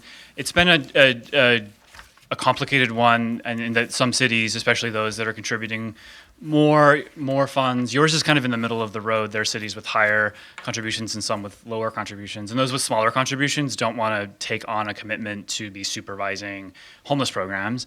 Those with larger contributions want to have more accountability for the funding. So the compromise that we've struck on that front is that that a subcommittee of the city council, of the city manager group, will work in collaboration with the county. So Matthew Heimel, our county administrator, is the first, is sort of our named representative at this point. So the city manager group and Matthew Heimel will work together. We haven't, if to the extent that MCF ends up being a primary contributor, then we will include them in some capacity. At this point, actually, it's looking like it's the county and not MCF that's funding it. So we're keeping it to the county administrator or someone he designates, and a representative of the city managers. So the expectation in the negotiations between the county and the community foundation is that the largest contribution financially is probably going to come from the county? Right. So the 180 is, we're hoping to get a share with them, but I don't know if that will happen. So if it doesn't, then it'll come from the county. Okay, and that'll help address the governance issue as far as their role is concerned. Exactly. Okay. Yeah. Thanks for coming tonight. This is a complex issue, and Right. there's a lot of questions that I actually have that Okay. I just want some resolution on, or some Sure. conversation on it. And I'm also wanting to recognize that this is a true compelling social issue that we face all throughout our country. So I don't want it to seem uncaring on that matter, but there's a lot of specifics when I try to spend the people's money. So I read the grand jury report that just came out last week. I'm surprised we spent $15 million in this county, because the numbers, I guess, show we had about 693 at last count. So rounded up to 1,000, that's $15,000. But just to put that out there. One thing I found really interesting, I'd like your comment on this and how it affects this this proposal, is that the number one recommendation was that there's a complete lack of leadership on this issue in the county. And the grand jury recommended that the leadership from this come from the Board of Supervisors and not from the municipalities. Can we talk more about that and how you see the Board of Supervisors' role in all of this? Sure. So I will say first off that I'm not authorized to respond to the grand jury report, and there will be an official response. So these are just my own personal thoughts about this, and not on behalf of the county. I think that the county has, taken leadership over the issue in terms of the amount of funding that has been provided. It's at this point, other than San Rafael and Nevada, I think there haven't been sustained investments in homeless services from other jurisdictions. So there is, leadership on that front, and there has been an effort to coordinate services through a 10-year strategic plan. That all being said, I think that there's room for the county to take a larger role, and I think this is a piece of that puzzle, this proposal, which is to gather as many resources as possible from any from all corners, essentially. I think that's an obligation that the county would have. And so, and then I think going forward, this is a model that I hope can be sustained and replicated of the county taking an active leadership role in a collaborative effort among all of the jurisdictions that are impacted in various ways on homelessness, and to regularly coordinate and lead that response. So I'm struggling with, I think that is probably going to be the most effective outcome, but whether this, we need to wait to see if that straightens out, I'm not sure. And looking at the reports that were done, I think it was in 2006, the Marin County's 10-year homelessness plan, and then the revised plan that came out, and then how the grand jury analyzed those as being ineffective. Really that the municipalities don't have any authority over this sort of circumstance. So, but thank you for that. I know you can't comment on it. I just thought it was a very compelling report. So back to the community fund. I liked Councilmember Haroff's question about who's going to actually manage the fund, and I still would like to have further sort of explanation of that. But so what are the exact goals of the fund other than the rest? Is rest the only expansion? Is that the exact goal of the fund? No, it's the first. It's basically the kind of the first project that we would. So ultimately, what and this will be decided by that governance group. So if it were up to me today, what I would say is that we fundamentally need a better coordinated service system, and that if that is anchored in a what we call in our 10-year plan a 24/7 service center, housing and employment connection center, that could be the sort of the foundation of a system that is spread across multiple agencies and county departments, and you might include city, police and other factors. So to have a physical central location where that is coordinated from, and with the appropriate staffing to ensure the coordination works. So that would be my recommendation to that group, to this governance group for this fund. The fund is modeled after other major capital projects around homelessness. For example, the New Beginning Center in Novato. I believe that the majority or many different jurisdictions contributed in some way to that system, although it's physically located at the Hamilton Field area in Novato. So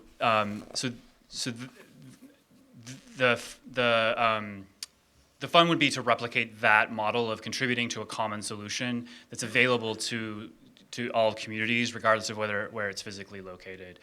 The governance piece of it. So I understand the sort of collective of city managers throughout the county that coordinate on various issues.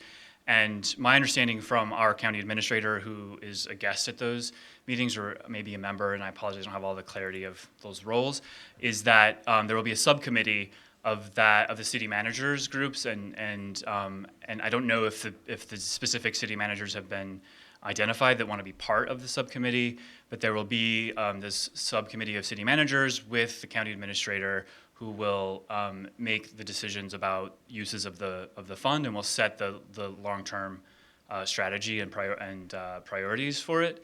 So I hope that they come out with this service center as a priority, but it will be to them to decide. And that decision-making structure has been created already? No, so the fund doesn't exist at this point, Yeah. and so we haven't created a decision-making body for something that doesn't exist. But as in the last couple of weeks, I mean, really, it's just been 2 weeks or so that the 4 city councils have actually said yes, or the 3 city councils before you have said yes. So now that there actually is momentum and traction around this, I think these preliminary ideas about the governance structure, there's enough momentum to actually spend the energy it takes to formalize that and make it a reality. And how does the REST program then fit into the expectation that all of these other reports have said that a permanent shelter is really the direction we should be headed? So the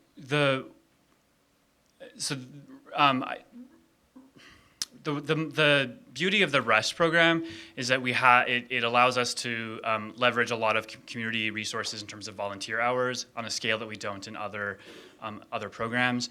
So we hope to to make rest an anchor, a core part of our long-term strategy to meet the needs of people who aren't housed.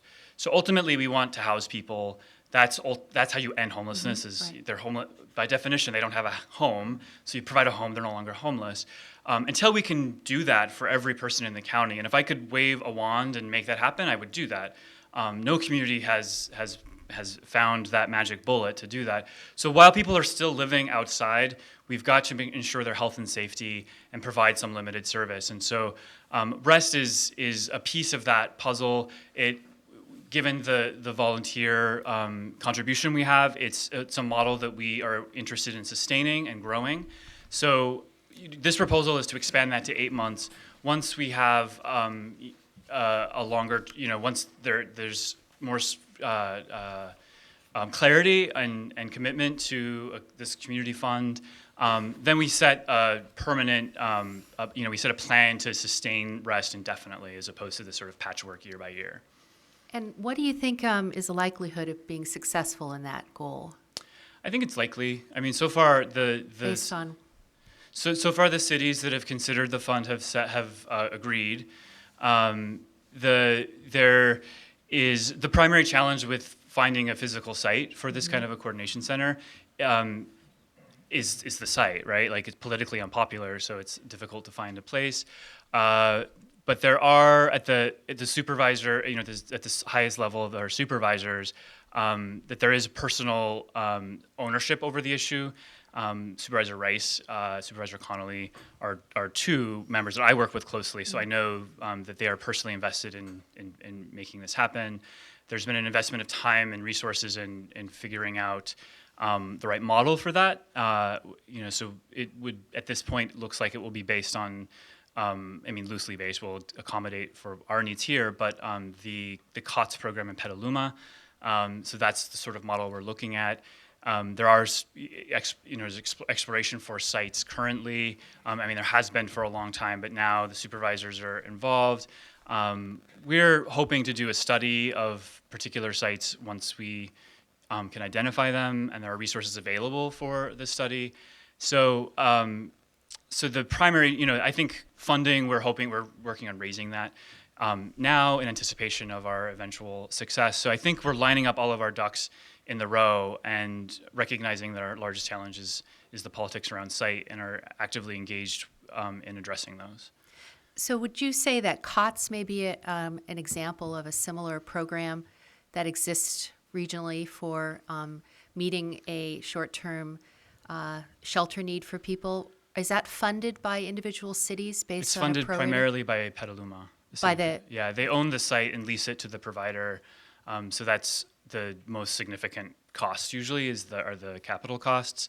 And then they operate from a variety of grant sources, some federal sources, some state and local sources. Do you know of another example of a county that has a similar program to what you're proposing? I have a lot of examples, if I can think of them off the top of my head. In which a city makes a proportionate contribution? Right. So actually, so part of the issue is that homelessness tends to be often centered in cities. Mm-hmm. Marin's sort of unique in that there's majority of the county is open space. But if you actually look at the way that most systems are organized, it's organized at the city level. When you get to smaller communities like Marin, that's where the counties will take a larger role. But in larger urban areas, the counties usually are sort of the second player. Here it's inverted. One example that's kind of so Sonoma is an example where the county is sort of the primary driver, I would say, and then various cities respond in different capacities. Sonoma County, yes. Santa Barbara, the city of Santa Barbara, is an example where the city of Santa Barbara is a primary funder with support from the county. So there's a lot of variety. A lot of it is based on who has the resources. Okay. Thank you. Yeah. I'll stop then to make sure. Okay. I've been to 2 or 3 of your presentations. One of the things that I didn't ask about before, and I know Vice Mayor Waive has also asked about it, is one of the uses of the funds that they're collecting from the cities is to help leverage that. When you speak of that, are you talking about getting grants where some of our money is being used to get additional money? So yeah, so MCF is the big fish that we're based on the way they've invested their money in the past. They're much more interested in co-funding projects as opposed to being a sole funder of things. So part of this strategy is lined up towards getting their investment, and so that's why we're confident we'll get that. So we mentioned them already.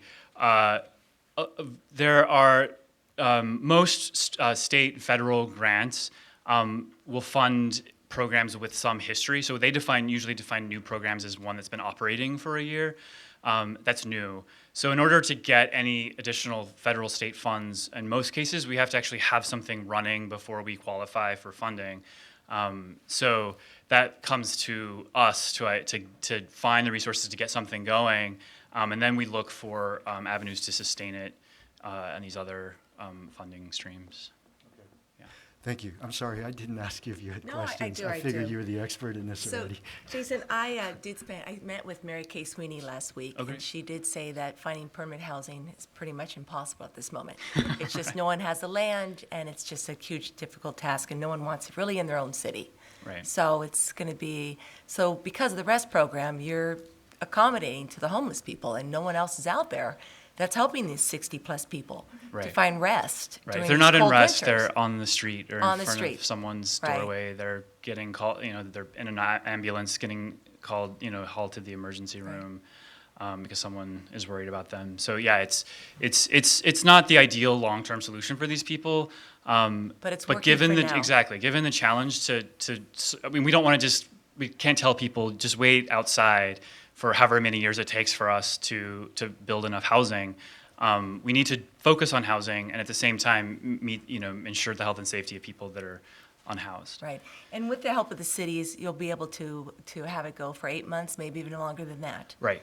Okay. Right. And then if we don't assist and the county only gives you $180,000, what happens? Well, then we have to scale back to meet. I mean, we would have to. Can't apply for grants. Right. because So. we don't- Right. Yeah. So we would just have to. The short answer is that we would just look for other resources. Right. So it's And not. which is, what's out there? We would try to raise money probably, like How? privately. Privately. Yeah. And is it working now? The agency. So I don't know that the counties are really in the business of like raising money this way, but most of our providers are. So we would look to St. Vincent that currently operates the program to see what kind of fundraising capacity they have. We would look to other support from other organizations that have that fundraising capacity. They have a good track record. So the big chunk of any agency's budget they raise on their own from private sources, and so we would go that angle. We're trying to pursue every possible option. I think that's just the responsible thing, is to not leave any potential money on the table, to at least ask. So that's why we're here today. And can you define what a homeless individual could be? So there are complicated definitions. I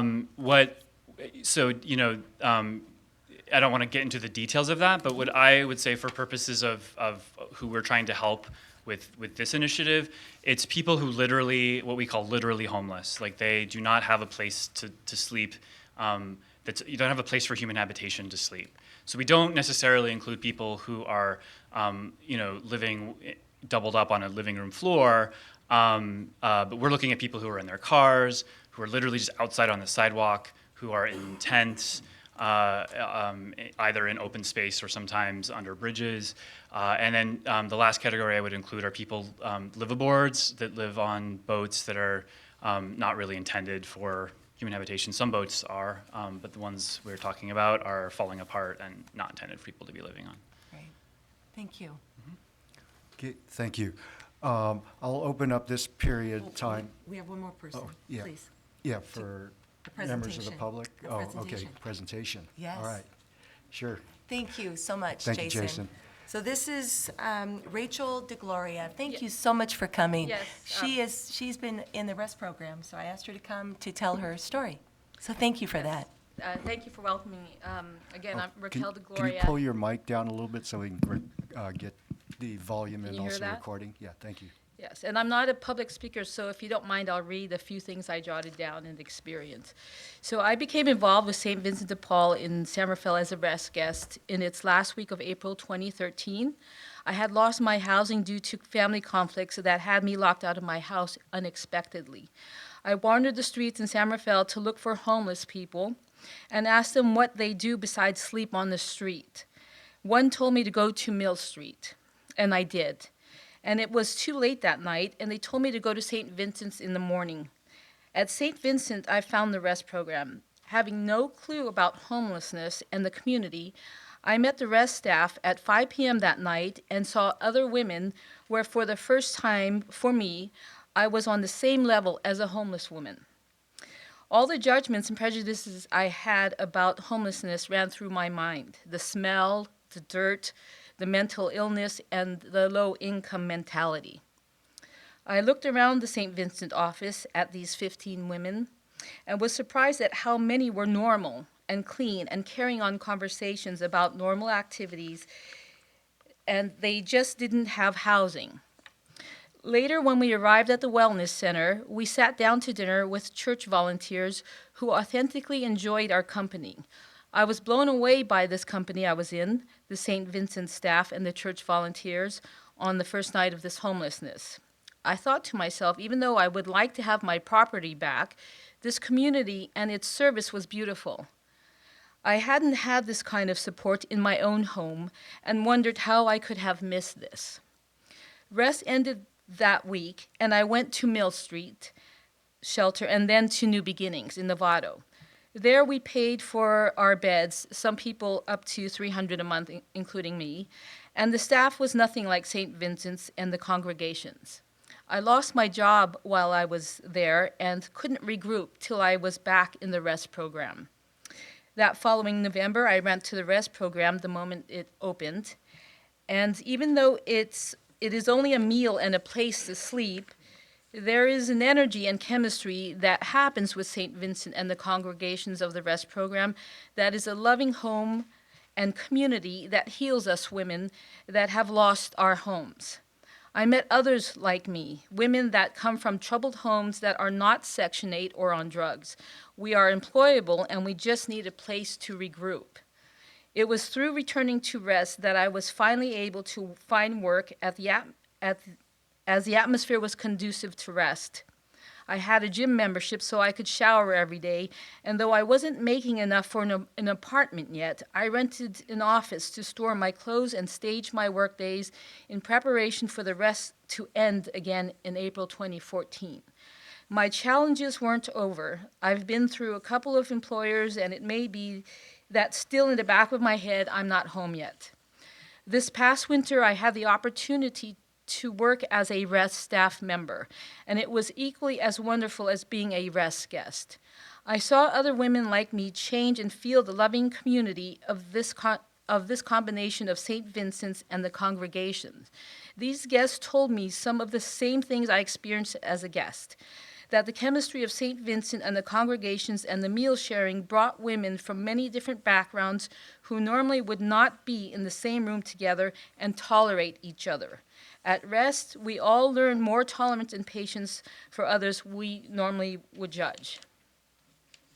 Thank you. Thank you. Do you have any other presentations? No, that's Okay. it. All right, I'll open this portion of this business item up for anyone in the audience who would like to address the council on this matter.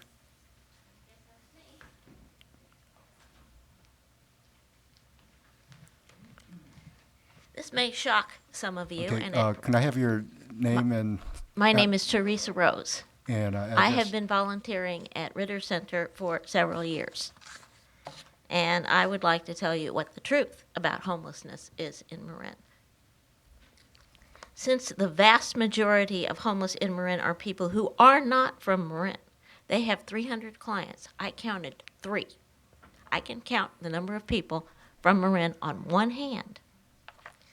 No municipality should agree to fund any type of 24/7 shelter, rotating or not. We have Mill Street, we have Homeward Bound. Yes, we do have shelters here. We do not need another one. The homeless themselves have said that they do come to Marin for the services.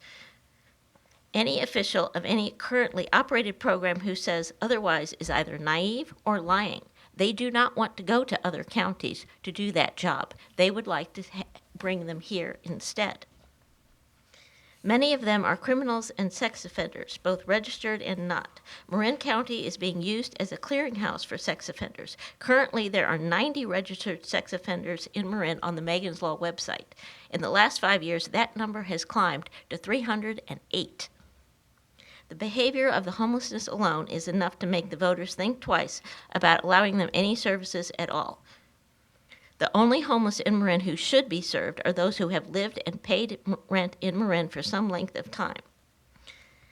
Some are on parole, some are even fugitives from various agencies, including the FBI. In the past 5 years, I have seen more than 90 fugitives from the FBI's most wanted list.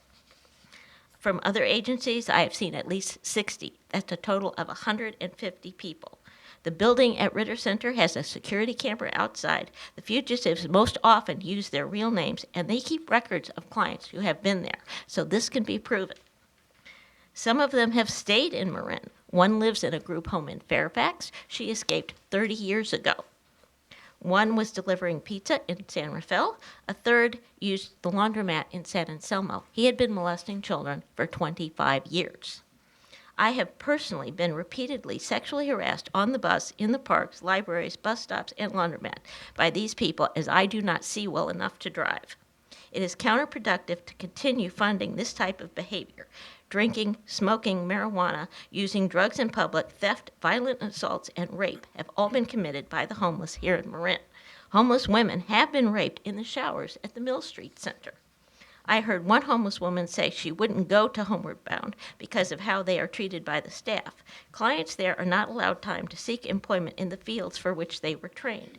If they do not want to train in food service, whether they are physically capable of it or not, they are not allowed to stay there. The rotating shelter provides room for 40 men, yet only 20 women. How about beds for 30 men and 30 women, or 40 women and 20 men? Women don't rape men. The homeless have a blatant disregard for our environment and resources. They do not turn off the tap while shaving nor brushing their teeth, and they do not care. They will scream at you if you tell them to turn off the tap. Up until a few weeks ago, the staff at Ritter Center allowed them to do this. The downtown streets teams pick up cigarette butts that they themselves put there in the first place. Only 7% of adults in Marin smoke. They are the problem, not the solution. These programs attract others to Marin. These are adults, not children. They should go where they were when they became homeless and spend their time helping the environment by tearing down abandoned buildings and creating open space. The one thing we need to do and demand from the federal government in regard to homelessness is to require equal education all over the country instead of spending hundreds of dollars on toilet seats for the Army. Also, to fight drugs so that human brains can be used for work and not committing crimes. If these people were homeless due to unfair opportunity for equal education, I could support this. Since most of them are homeless due to their own criminal behavior, which continues, I cannot. Do unto others. You would not want them harassing you, so don't allow them to harass the citizens of Marin. Remember, you personally have not seen them in action anywhere. You haven't been to St. Vincent's Dining Room, seen them on the bus, at the library, in the parks, nor anywhere else. It has no impact on your life personally, but it does on those of us forced to be their victims because we must take public transportation and walk due to our inability to drive. The system is trying to feed itself. These issues need to be resolved before another shelter is started. If you want them here, you can have them over for dinner and socialize with them. If you think that's too dangerous, then think of how it must be for us, for those of us forced to come into contact with them on a daily basis. Allowing such a shelter will inundate Marin, not only with the criminal homeless, but the fugitives as well. If you don't build it, they won't come. There is a man who was volunteering at St. Vincent's Dining Room for 20 years, who said in the IJ that he thinks they come here for the service as well. The county of Marin will not allow people to apply for food stamps unless they have less than $50 to their name. That's illegal. They were dragged through the court 2.5 years over that and lost the case, but they have not changed their practice. Can you Here wrap are- up your comments, please? It's beyond the 3 minutes. Do you want to see the pictures of the fugitives? I don't think we need to. Okay, then I will send that to the federal government. Okay, thank you. My name is Meredith Parnell. Be a little more comfortable. My name is Meredith Parnell, and I'm the Marin Organizing Committee's co-chair of the REST strategy team. I'm sorry, I have to leave in just a minute because Fairfax is also having a presentation tonight, and I'm supposed to be there at 9. So I just wanted to say a couple of things. And Novato also voted last night, so you, in fact, are the 5th city to be considering it. And Novato voted unanimously to support the MCCMC proposal, so I just thought you might want to know that. The Marin Organizing Committee has been working on increasing the number of emergency shelter beds in this county for over 8 years. And we are a broad-based, nonpartisan, and nonprofit organization of a variety of institutions, mostly faith-based. And we are very committed to holding our county government, our collective feet to the fire about this very issue. This is something that we feel very compelled to do. The reason why we're supporting this particular proposal, sort of on behalf of the REST congregations, is because it's REST as a rotating winter shelter was supposed to be a stopgap measure, and we just finished our 7th year. My congregation has been hosting 40 men sleeping on the floor of our social hall for 5 months of Wednesday nights for 7 years.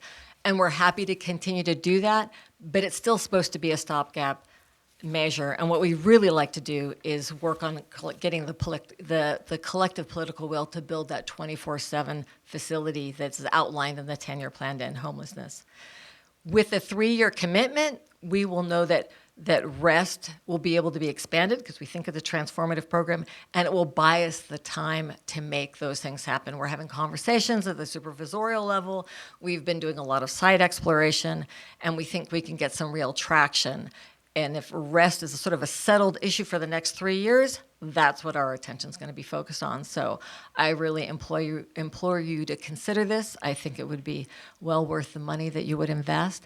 And I'm probably not right to put him on the spot, but I would suggest you ask your chief of police what he thinks about the REST program, because we've had many a conversation. I think it's a good tool for police officers and the work that they do to be able to have a resource to direct people to. So thank you very much for your consideration. I'm sorry I have to run. Okay, thank you. Any other members of the audience like to address the council on this matter?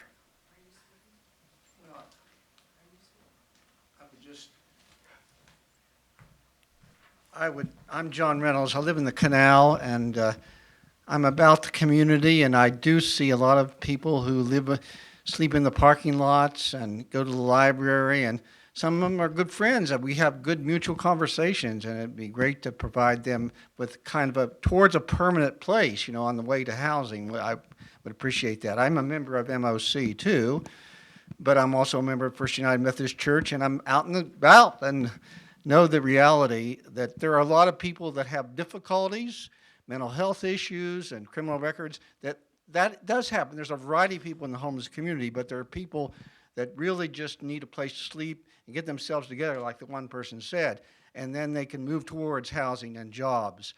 We need to expand that possibility, and I think this is a way to do it. The housing fund, the homeless fund is a good start in that direction. I appreciate your taking this under advisement and following through and committing, what is the 13,000 from from Larkspur, we're going to Fairfax in a minute, for this fund. Thank you. Thank you. Yes, please step forward.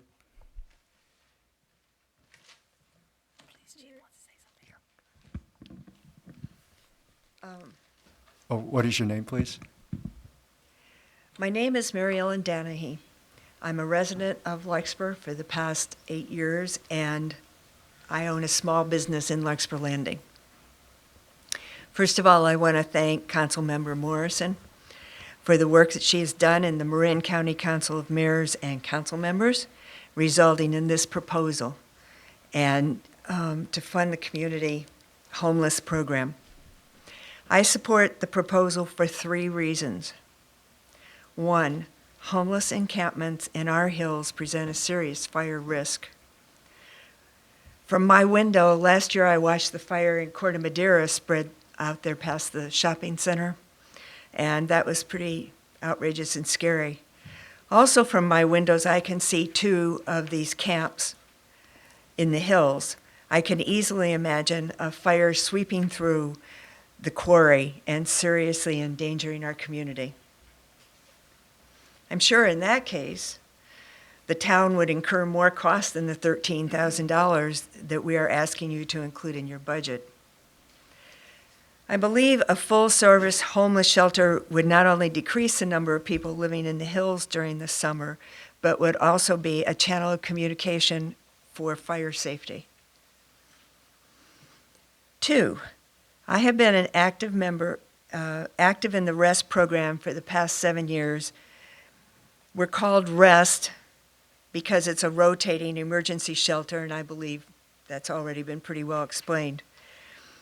This past season, however, there were more than 2,000 Marin residents participating in this program. REST has transformed my understanding of homelessness.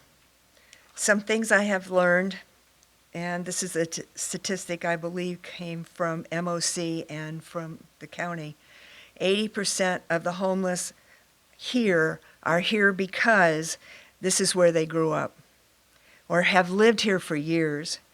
When I volunteered at St. Anselm's, one of the first guests that I met identified himself as a graduate of St. Anselm's School.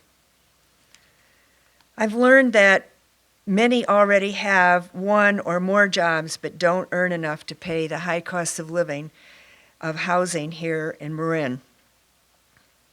I've learned how tired the homeless people are at the end of the day. I've learned that men stay healthier and more calm after a nutritious dinner and a good night's sleep, making them more fit for work and reducing their need for medical attention. I've learned that this program makes a difference, moving people beyond sleeping on gym floors into homes and programs that improve their job prospects. I've learned that this is certainly a complex issue and that a 5-month rest program is not enough. We need a full-service center that operates 24/7 by 365 days a year with wraparound services. Marin County has a 10-year plan to end homelessness. That's a lofty goal, as we've witnessed in the last 7 years of our stopgap measure. The Marin Organizing Committee is actively working to see that this goal becomes a reality, not just words on a piece of paper. In the meantime, we need to expand the 5-month program. The subcommittee's proposal for the Marin cities and towns to fund a community homeless fund will allow this to happen. And 3, I would be very proud of our town government for collaborating with the other towns in our county. Sort of a unique model in government these days. San Anselmo, San Rafael, Corte Madera, and Novato have already agreed to this proposal. And I encourage you to give your full support to this proposal as well. Thank you very much. Okay, thank you. Anyone else like to address the council? I don't know if the chief had anything he wanted to add. He kind of had. No? Sure, go ahead.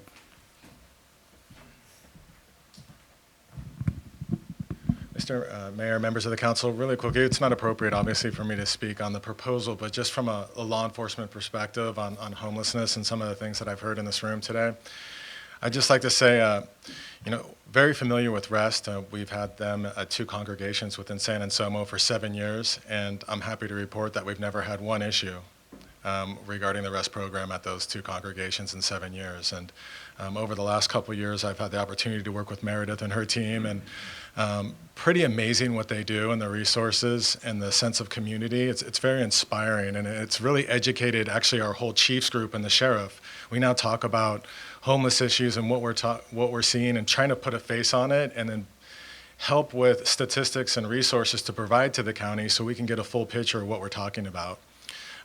It's a big issue.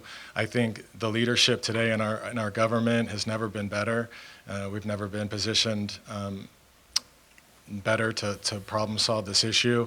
But the face, over the last 2 years, I've really been educated on the face of homelessness, and it's not just criminals, and it's not just what you vision, what you watch on TV. What we're seeing in our community and the time that we're spending in law enforcement every day with homeless encampments and trying to find resources and spending time with the mental health issues and the abuse issues.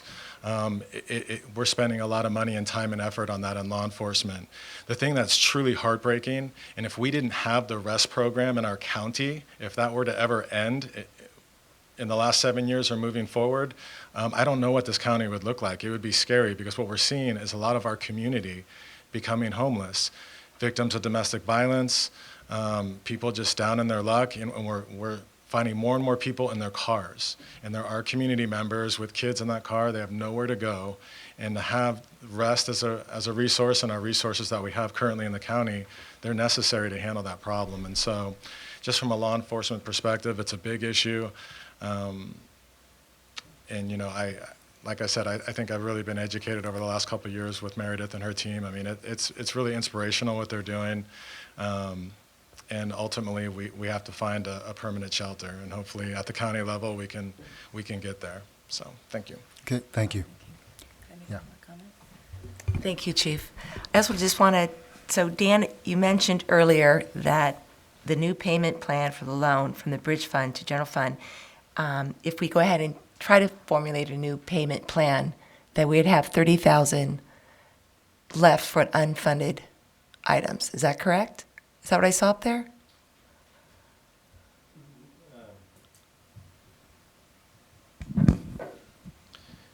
I was suggesting that one option available to the council when we get into the budget hearings is to restructure the payments to the bridge fund and free up money. There could be as much or as little as you want to free up. We had suggested if you were cutting the payment in half, there'd be about $30,000 sitting there. Again, though, that's an issue of 1 year and structural, which are different conversations. Okay. Great. Thank you.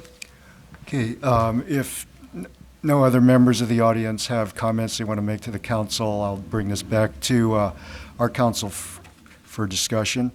What is in front of us is whether we want to spend a little under $14,000 for the next 3 years to participate in a countywide effort to help with the REST program. And I guess as it was stated by Jason Satterfield, that hopefully in the next 3 years or so, they'll come closer to having a solution to a permanent facility here in Marin. And that's basically been the discussion, throughout the 6 or so meetings with the MCCMC, and I'm sure Councilmember Morrison can answer more of those questions specifically. But Kevin, would you like to start? Yeah, I'll preface my comments by saying everything I've heard tonight suggests to me, especially from the chief, the importance of having a program and a resource available to us in the community, not only for the moral and humanitarian reasons, but there's just some practical considerations that I think really drive us in that direction. And I applaud, frankly, some of our the other communities in Marin for taking a leadership role already on this issue, and I do hope that we follow their lead.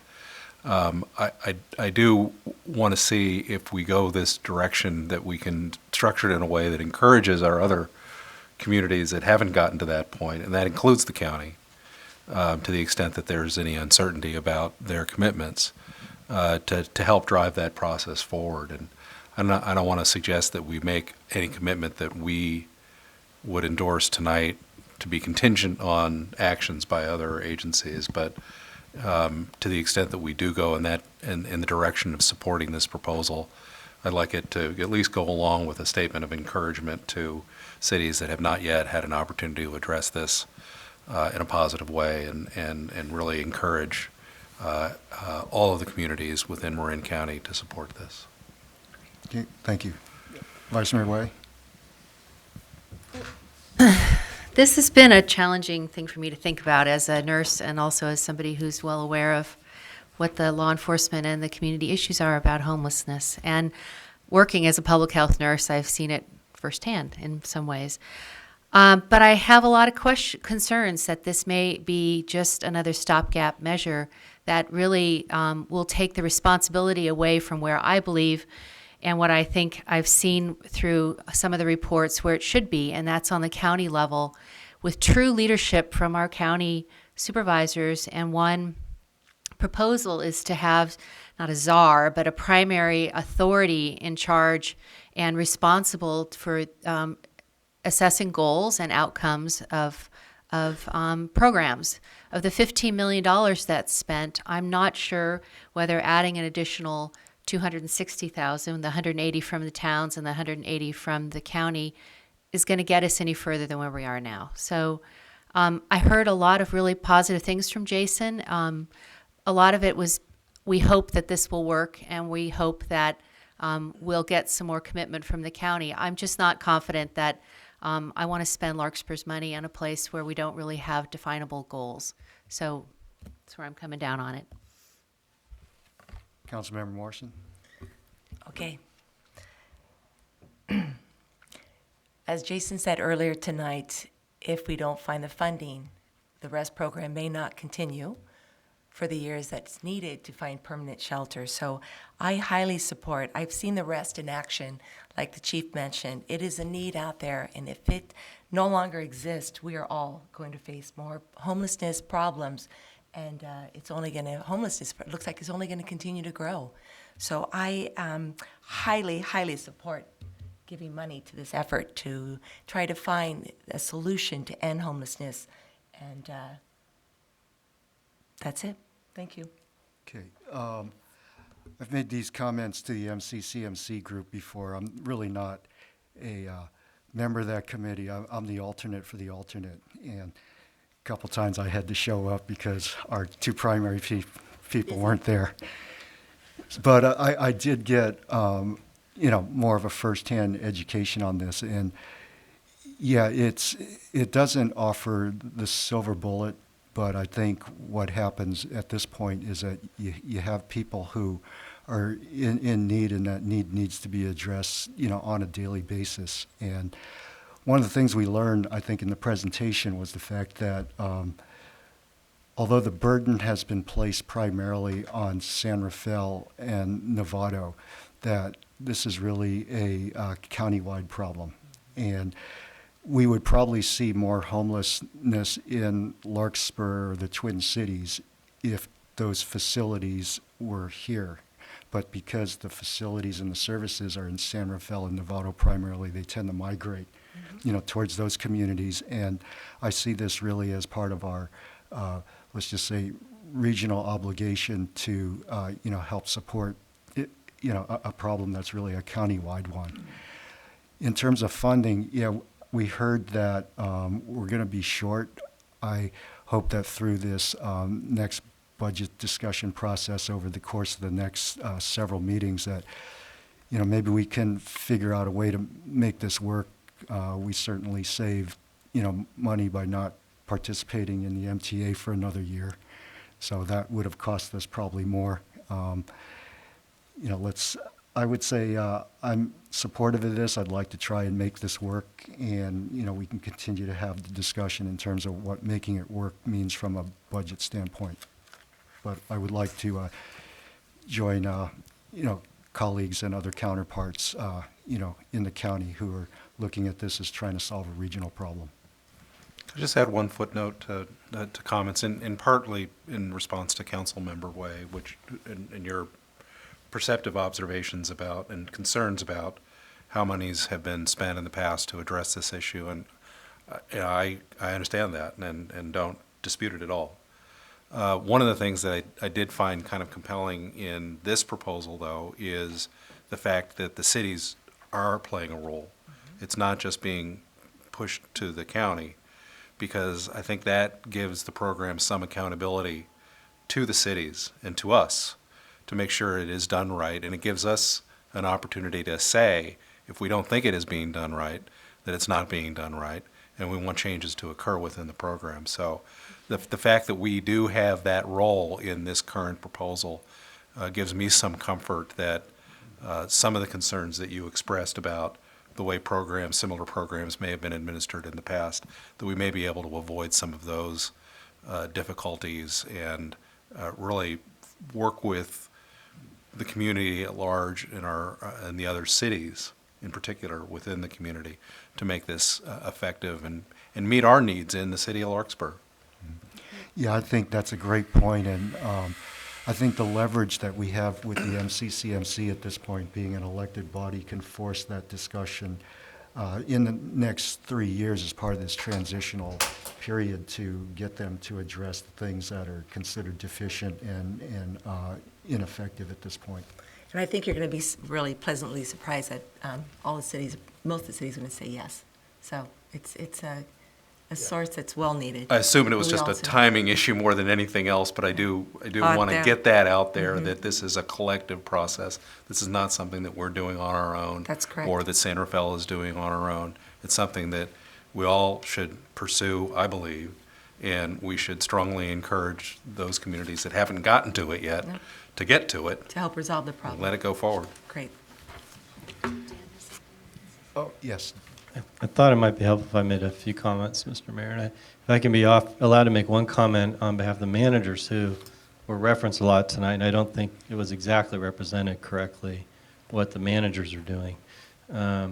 First, I wanted to let the council know that I've been sort of chuckling to myself because Vice Mayor Waive's comments and Councilmember Morrison's comments are exactly the debate that's been going on at the Marin Managers Association for months. The challenge in what's been written by the subcommittee is there's a lot of language about homeless program and solving the homeless problem, but the actual proposal is more geared toward sending money to the REST program. And so really I think both your comments are reflective of that sort of mixed message in what MCCMC's subcommittee came up with, which is a discussion about the general problem and then a specific proposal to send money to one particular program. And I think the reconciling that's occurring at the managers group is within the context of dealing with the larger problem, there's a short-term direction of money that can occur. I think even if you pull down San Rafael's staff report or Nevada's staff reports, which are more detailed than I provided you, they're essentially asking for the same thing, which is direction to put this in the budget. The Marin Managers Association has agreed to work with the county administrator to try to come up with the details, because there's no details really here about what we contractually are obligating ourselves to. Ultimately, maybe we're not doing anything other than writing a check and then hoping it gets spent correctly. But I'd like to think that the managers would try to come up with something more sustainable. There was a suggestion the managers are the governing body, and I want you to know that I haven't heard a single city manager say that's their intent. I don't know what the governance structure should be, where that's way down the road. What the managers are saying is somebody has to take the lead and actually write down why all these municipalities are writing checks and what they're going to, so there's some documentation for audit purposes and historical purposes about why this money's being sent into this fund. And I just want to be clear about that. So we'll come back once there's details with here's what we'd actually be writing a check to now that there's a program in some clarity. I mean, I think there's a clear stated intent that you heard tonight that somehow in the first 3 years of this situation, the money would be directed to the REST program. And that's apparent, you know, that's the goal that the MCCMC subcommittee sort of suggested. Where that goes long term, I don't know. And then my last thing, I'll turn it back. My editorial comment, I appreciate folks saying, well, some cities have stepped up and some haven't. Having once worked extensively in the redevelopment world, the correlation between who has been active in homeless programs and combating homelessness is highly tied to who had redevelopment agencies. And I'm not sure it's fair to pick on cities and say, well, you've never stepped up historically because we didn't have money. You know, a lot of homeless programs for the longest time when I was involved in them was directing money within the context of the 20% of redevelopment funds that could be used to put infrastructure in place for a variety of programs, including some programs to do transition and permanent housing for people. And so it's not shocking to me the 3 agencies in Marin County with a history of participating are the 3 that had active redevelopment agencies. And I just want to point that out because I think that sometimes it's getting lost. It's not from a lack of interest on the part of all these other communities. It's that we didn't have a pot of money that was specifically included funds for these purposes. Could I just react to that? I really appreciate those clarifications, and I certainly want to make sure my own comments here are understood to be prospective and not a reflection on what any community may have done in the past or how they've structured their programs and responses to this need.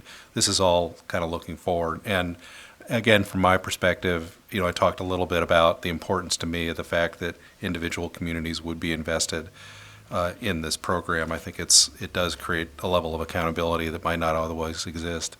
And I also want to just pick up on what you said about the focus on rest, because it's that focus that encourages me to be supportive of this proposal, because I think that's actually a terrific program, and as the scope is limited in that way, which I think has been the gist of everything we've heard tonight, that gives me a higher level of comfort that this is an appropriate way to go.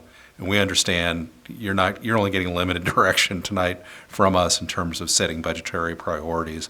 And I certainly understand that this is just something that gives us an opportunity to include this as a priority. And we need 6 out of the 11 cities to participate. Oh, okay, we need 6 out of the 11 to participate before we start a community homeless fund. And as soon as that exists, then we can go ahead and figure out how we're going to have a board to help us spend the money wisely. Right, Jason? Okay. Would you like to frame a motion, since you're our I'd be rep? proud. Thank you, Council. I would like to make a motion for City of Larkspur to participate, 13,900 and, I don't have the amount in front of me, a little under 14,000 to participate in the Community Homeless Fund for the REST program. Okay, we have a motion. You're in second. Just for clarification, does that sound appropriate to give you the direction that you Oh, for need 3 in years, order that's to, true. you know, address this within your overall budgetary process? I think that motion sufficiently signals to Jason and the other folks that the city of Larkspur is going to set aside money to contribute into this. And then, you know, the devil's in the details, and when we bring you back the actual how this is going to work, we'll sort it all out. I need to throw in for the next 3 years. Yes. Therein lies the devil. Yeah, that's an important distinction. You know, I do want to caution, I feel, as your executive and as your fiscal agent, the terminology used is 3-year cycle, and I purposely highlighted that, because in my world that means this is in perpetuity, and they're asking that particular dollar amount be committed for 3 years. Mm-hmm. I don't know if that was intentional or this was written by folks who don't work in the sort of dull world I work in. But in my world, it really means something very specific to say funding cycle. And so I would caution you, I believe all these cities are making a commitment into perpetuity, in my personal opinion, the way this is written. because I don't see the problem being solved. There will always be something to direct these resources toward. That's not necessarily a good or bad thing. I just want to caution you. I think that's what you're doing. And that's why I asked for that clarification in terms of your direction in the budgetary process. Yeah, the way I understood it, we're committing to 3 one-year installments to be reviewed again at the end of 3 years or at some point before it expires. I read it as a No. 3-year period. Oh, no, No, no, what, no. what I mean is that's the context of the conversation when we It have it at the stops in 3 years. MCCMC.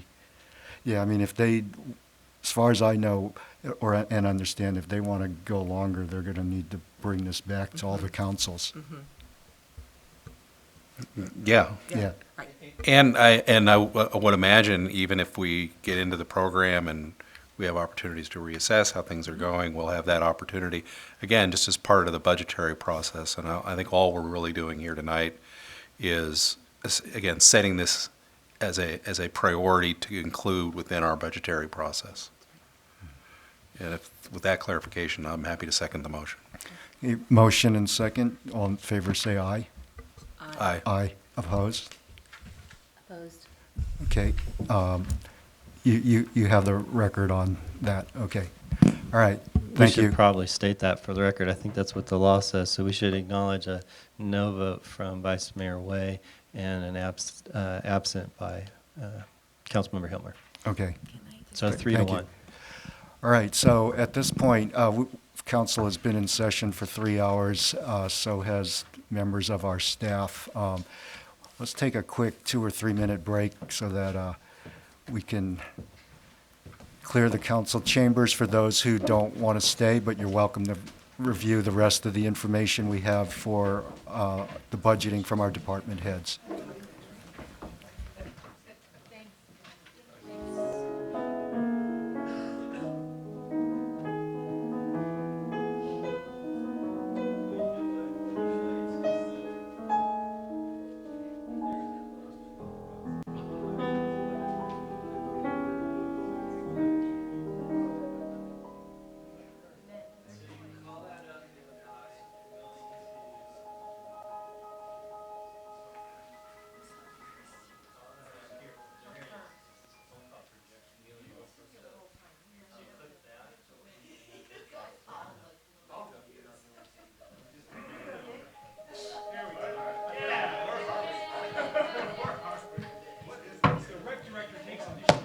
Okay. Yes, I am. Sorry, I didn't realize we'd convened again, Mr. Mayor. Are we good? Are we back? Okay. All right, welcome back to our continued discussion on items 8.2, which is the preliminary budget discussions. We now have a portion where our department heads will report out on their specific budget items. I think one of the things that'll be helpful for the council is to maybe also call attention or give just a brief explanation on things where there are items that on a percentage basis are way out of line. I'm sure that question will come up anyway, so. Not in Not from recreation, you. sir, no, certainly not. Okay. Thank you. All right, please proceed. We don't need a fire truck. Oh. No, certainly not. Since you are on TV now, can Yes, you sir. Identify your I would name be and happy your to. department, please?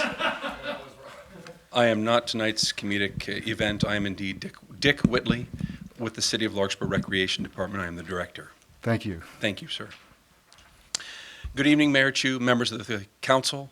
I'm here to give you a quick update on the goings-on and doings from the Larkspur Recreation Department during this last fiscal year. And the fiscal year did start indeed with a bang, literally, when Mary Grace Houlihan started work on the renovation of our recreation offices.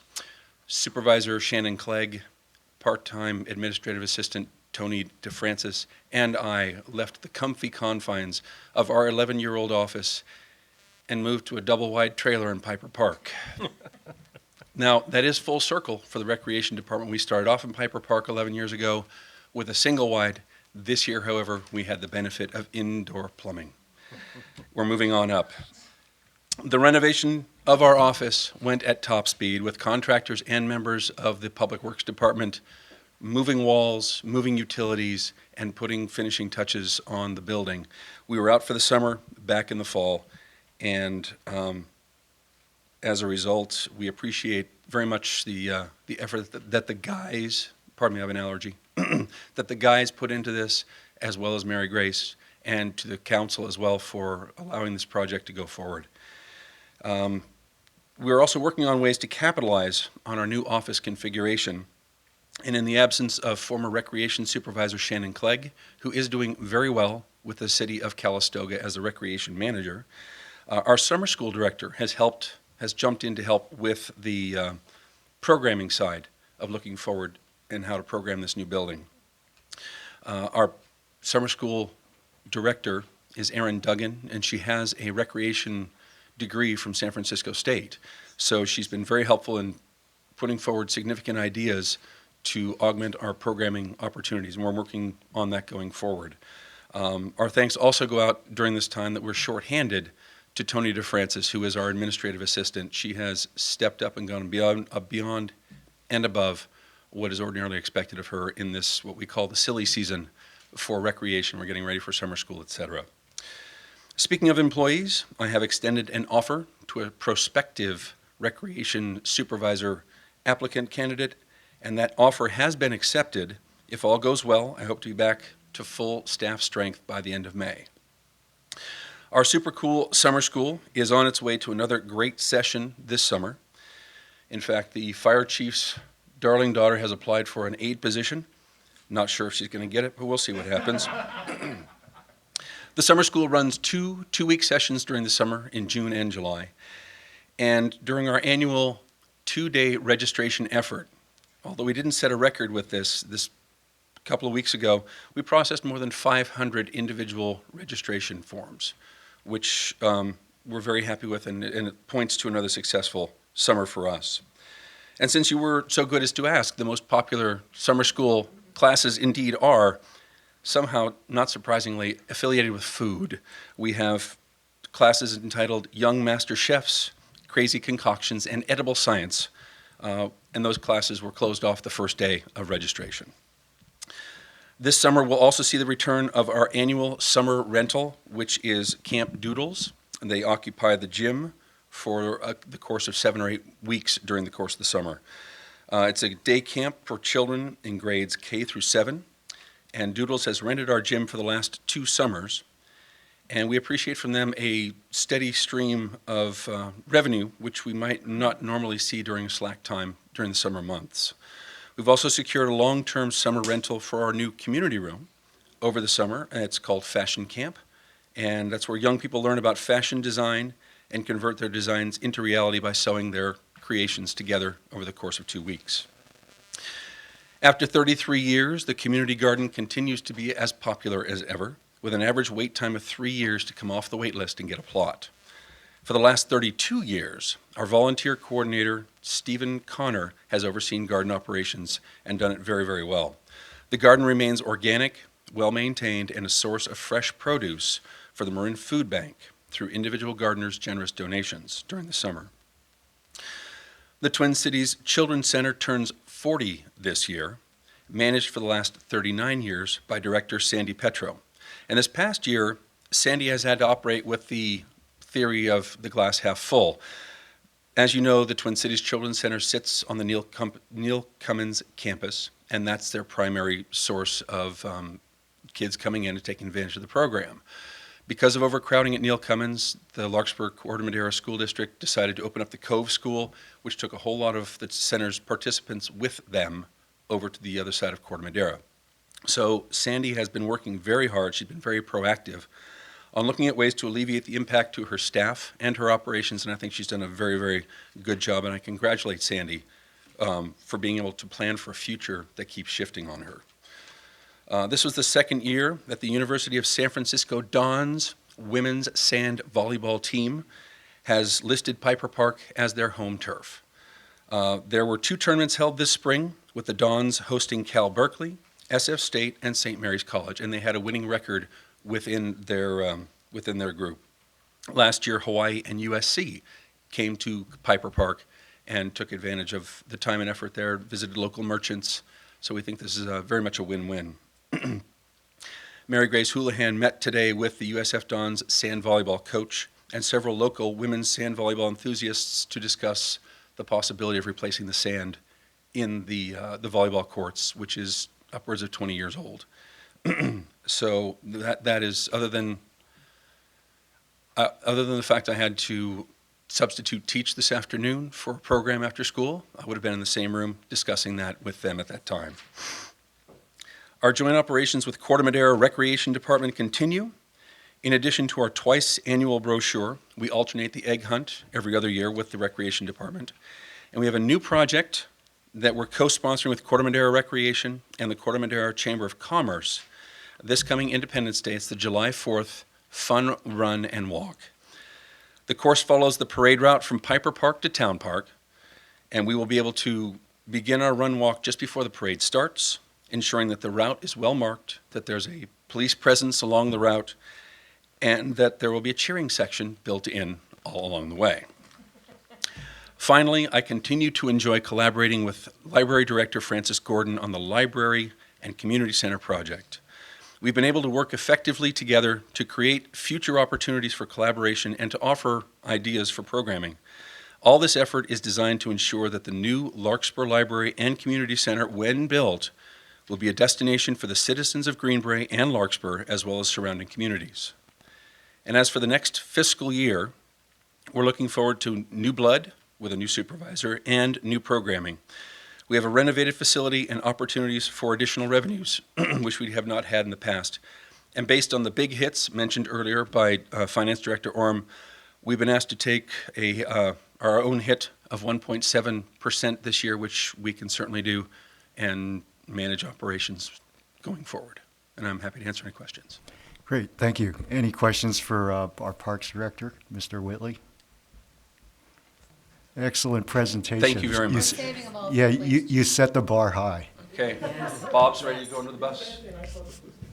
I didn't say anything not nice. I do think your presentation went longer than both public hearings combined.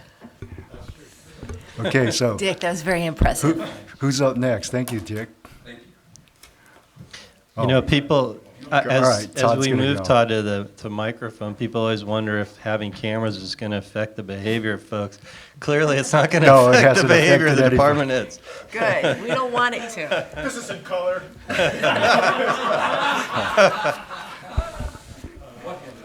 Nope. No, we've already heard this fiscal story at the CMPA. It's a great story. So Todd Cusimano, I'm the police chief for Central Marin Police Authority, and thank you, Mr. Mayor, members of the council. 3 minutes or less. See if I can do it. The same issues that our finance director and city manager talked about with Larkspur are the same ones that we are facing with the authority.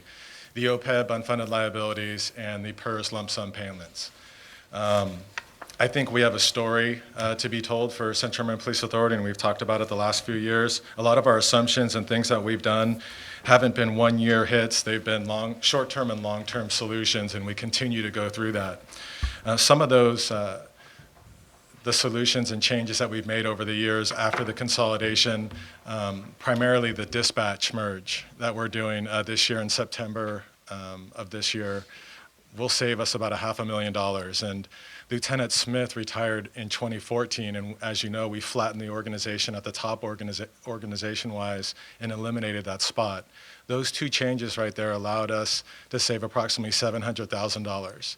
That savings now moving forward annually allowed us to offset the lump sum payments that we are now faced with, over $1 million, and also take the philosophy of Larkspur of starting to look out 4 to 5 years and get to our ARC with the OPEB liabilities and start with $100,000 this year and move forward every year after trying to get to our ARC. Our current ARC for the authority is $850,000. We currently pay approximately $370,000. That's the pay-as-you-go for all the current retirees. We currently have 33 retirees. This next fiscal year, we were just approved to move $100,000 towards that ARC to the OPEB Irrevocable Trust. So now this year we'll be at approximately $470,000 of the $850,000 ARC. We just approved a 3-year MOU contract with the association. That included cost of living increases, but it also included two important pension reform plans for us that are critical. And so one of them is by year 3, 2018 of that contract, our employees will be paying towards the retiree health cost. So they'll be paying to that trust as well, the OPEB trust. So by 2018, they'll be paying approximately $30,000 to that trust. And so it's a little bit less than 1% of their salary. We have a long way to go, but we started that process and took a step forward. I'm proud of the association for that, for recognizing that and being leaders and moving forward and sharing the cost with the city and the authority.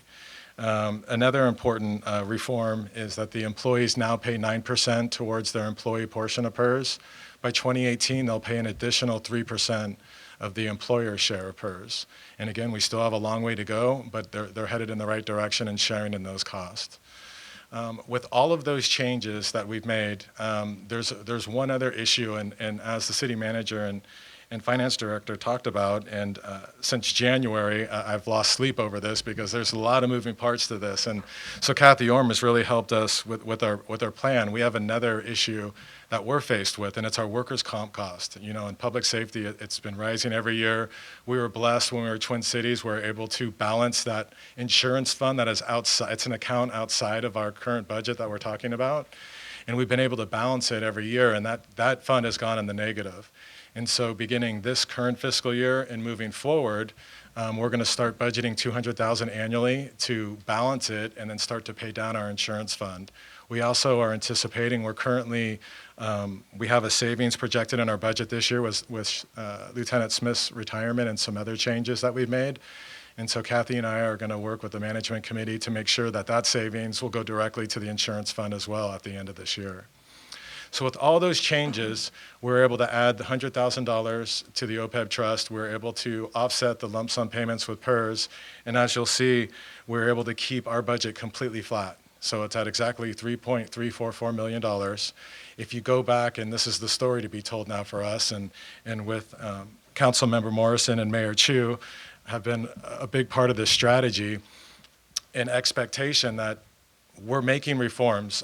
One of our side accounts, when we merged, we have a side fund for our Tier 1 retirees. It's $6.5 million in unfunded liabilities.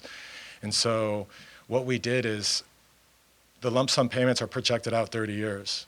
And so what we did is we just agreed to pay it down in 25 years to save us over $1 million plus in interest payments, but also commit to paying these unfunded funds down. And so we saved 5 years on that. The nice thing is that next year, 5 years from now, we can reevaluate where we're at. Our insurance fund is fully funded. We look at our PER situation, our OPEB situation. We'll have a lot of options going forward. We're not handcuffing ourselves, so to speak, in one thing by borrowing or financing something. And so we're completely whole. You can go back now 10 years. You'll see on the first page, I'm sorry, if you go to the second page, you can go back to 2006, 2007. Larkspur paid $3.4 million for police services. This next fiscal year, you'll be paying $3.344 million. So that's no smoke and mirrors. That's real money. That's the consolidation, but it's also our continued change of our policing model and also doing reform at the same time moving forward. And so I'm really excited. I'm really proud of the council and Kathy and our management committee, a great team. We're already looking forward. We're projecting that we'll be able to keep this budget at this current rate until 2018. And there's some exciting things coming our way in 2018 that we'll begin talking to you about in the next couple of years. But we're not stopping. We understand where we need to go. We understand that we're a big part of Larkspur's budget, and you have to do things the right way. And I think that I'm really excited. I feel like we have. Another important part of this conversation that gets lost, because I think the finances speak for itself. And one last piece of that, it's on the first page. I brought it back for the council by popular demand, but what we did is we looked at the 14-15 budget, and everyone wanted to know, well, how do you compare it to other agencies specific to the county? And so what this is, this will show you the population, the budget on 14-15, the amount of officers, and the cost per resident per the county. And as you'll see, we're at the bottom. Central Marin Police Authority per resident pays $298. for police services. Larkspur specifically, if you separated them out in that cost, Larkspur would actually pay $277 per resident. One of the things that a lot of people would like to point out is, well, we have a bond measure. We have Measure E. Our residents in Larkspur pay $7 per parcel. And so that would be added on top of the $277. But what I'd like to point out to the council is that that's a piece of property. That's something that we reinvested in our community. That's part of our plan. That is our community's building. And we bring our community back, and a lot of successes with that. Sausalito also has a parcel tax for a building. Ross has a tax for specific to fund their police department and their police officers. Fairfax also has a tax to fund their police officers. Novato has a parcel tax to fund their police officers. And San Rafael just passed a public safety tax to fund hopefully a public safety building for them. And so a lot of these communities also are doing the same thing. And I'm just proud of what we've done. And so the finances, I believe, speak for themselves, but what gets lost sometimes in the conversation, because we get excited about it, is that we did this because of service delivery. We did it to improve service, and we didn't cut our officers. What we did is we flattened the organization at the top, the high-priced positions, and we improved our service delivery. You know, our coverage issues, we have none. We have more officers on the street today than Larkspur ever has in the history of Larkspur. Our response times since the consolidation have held steady. They've improved by over 1 minute and 30 seconds in Larkspur. Our Part 1 crimes, and we've talked about it, Part 1 crimes are all the major crimes. So they're the aggravated assaults, the sexual assaults, the auto burglaries, residential burglaries, homicides, domestic violence, stolen vehicles. And so when we consolidated, we in Central Marin lowered our Part 1 crimes by 28%, and that's held steady. Larkspur improved by 13%, or actually 12.2%. Councilmember Haroff was a big part of this, and we talked about, well, that's nice, but have we improved throughout? And we hadn't. That we overall improved crime in Larkspur as a whole, but we had an issue in the Green Bay Hills. And what I'm so proud of, it goes back to that building, it goes back to the big conversation. What we did with the help of council members is we brought that community. We meet with that neighborhood group and many others twice a year and continue a conversation. And with a partnership with them, we've made multiple arrests that have lowered the crime rate. That is unprecedented for the Green Bay Hills in the last 10 years now. And it's because of the community giving us leads and sharing information with us, having a true neighborhood watch program and making those arrests. And also forcing us as a police agency to broaden our perspective and work with other agencies better. CHP, Marin County Sheriff, San Rafael Police Department. We've just received a conviction of a crew that was responsible for 40% of the residential burglaries up on the Hill for the last 2 years. And so, and it was in large part, the lead was from a neighbor. And so it's a perfect example. Another one is the being proactive instead of reactive. Our last residential burglary in our community was on Elm. And we identified the suspects. There were 2 of them. We got a search warrant and made arrest, and it's turning into a much larger case now. But those people are in custody, and it took us 3 days. And so that's unprecedented. And I'm just really proud of our successes as an authority as a whole. I think all branches of it are really hitting on all cylinders. And so I'm excited moving forward. I don't think it's luck. I think we're thinking creatively and proactively. Moving forward, this next fiscal year, you'll see additional revenues with sharing of services specific to our admin team. And so I think we're starting to see the fruits of our success now with other agencies recognizing some of the good work that we've done.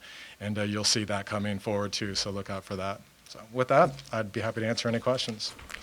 Good job, thank you. Any questions for Chief Cusimano? Can I just ask a curiosity question on the first page? That I understand that this is the one where you do the cost per resident, and I understand this is a chart for municipal providers. Do you have a number for the county? So that was asked at the police council, and I haven't, but we've started to research it. It's a tough apples to apples comparison. Yeah, that's why I but figured, it would be unfair to the county because it would be a much higher cost actually for them. They would be at the top end of the cost per resident. Is that just because of the nature of their service area and considerations? Right, because of that sort? it's hard to separate out just patrol services. They have custody and other. It's hard to get a true apples to apples. I understand. Just curious. Yeah. Great, thank you. Who's next? Why don't we stick with public safety, Bob? Do we have to call on somebody? Here's Chief Sinnott. I need to make this fast because I just got a call from my home that there's a prowler working the Hillview neighborhood, so I want to get home to protect my property. Bob Sennett, Larkspur Fire Chief and Larkspur resident. Thank you, Mayor Chu and members of the City Council. You have a couple of documents in front of you that I placed on the dais earlier. One is this document here, 3-page document. The first 2 pages are basically just a year in review. I'm not going to summarize that. You can look at that at your leisure. What I'd like to call your attention to at this moment is this second document, the single-page document, that kind of lines out some, I think, important issues that we need to address here quickly. As we looked at the pie chart earlier this evening that our finance director put on the screen, obviously fire and police take up the biggest chunk of the pie. But what's important to note is you do have one of the lowest per capita cost fire agencies in the county. We're in the lower third tier along with Marinwood and Ross Valley Fire. I think that's important to note. What you'll see on that single page is, first of all, the aging fleet. There's a fire engine that's being proposed to you this evening. We're just... Oh, whoops. Wow. Sorry, Bob. Hey, that's a good-looking young man, isn't it? You have a deja vu. That just took up a minute of my 3 minutes. The first section is it just shows the kind of a slice of our fleet. We've got what I consider an aging fleet, from the staff cars to some of our fire engines.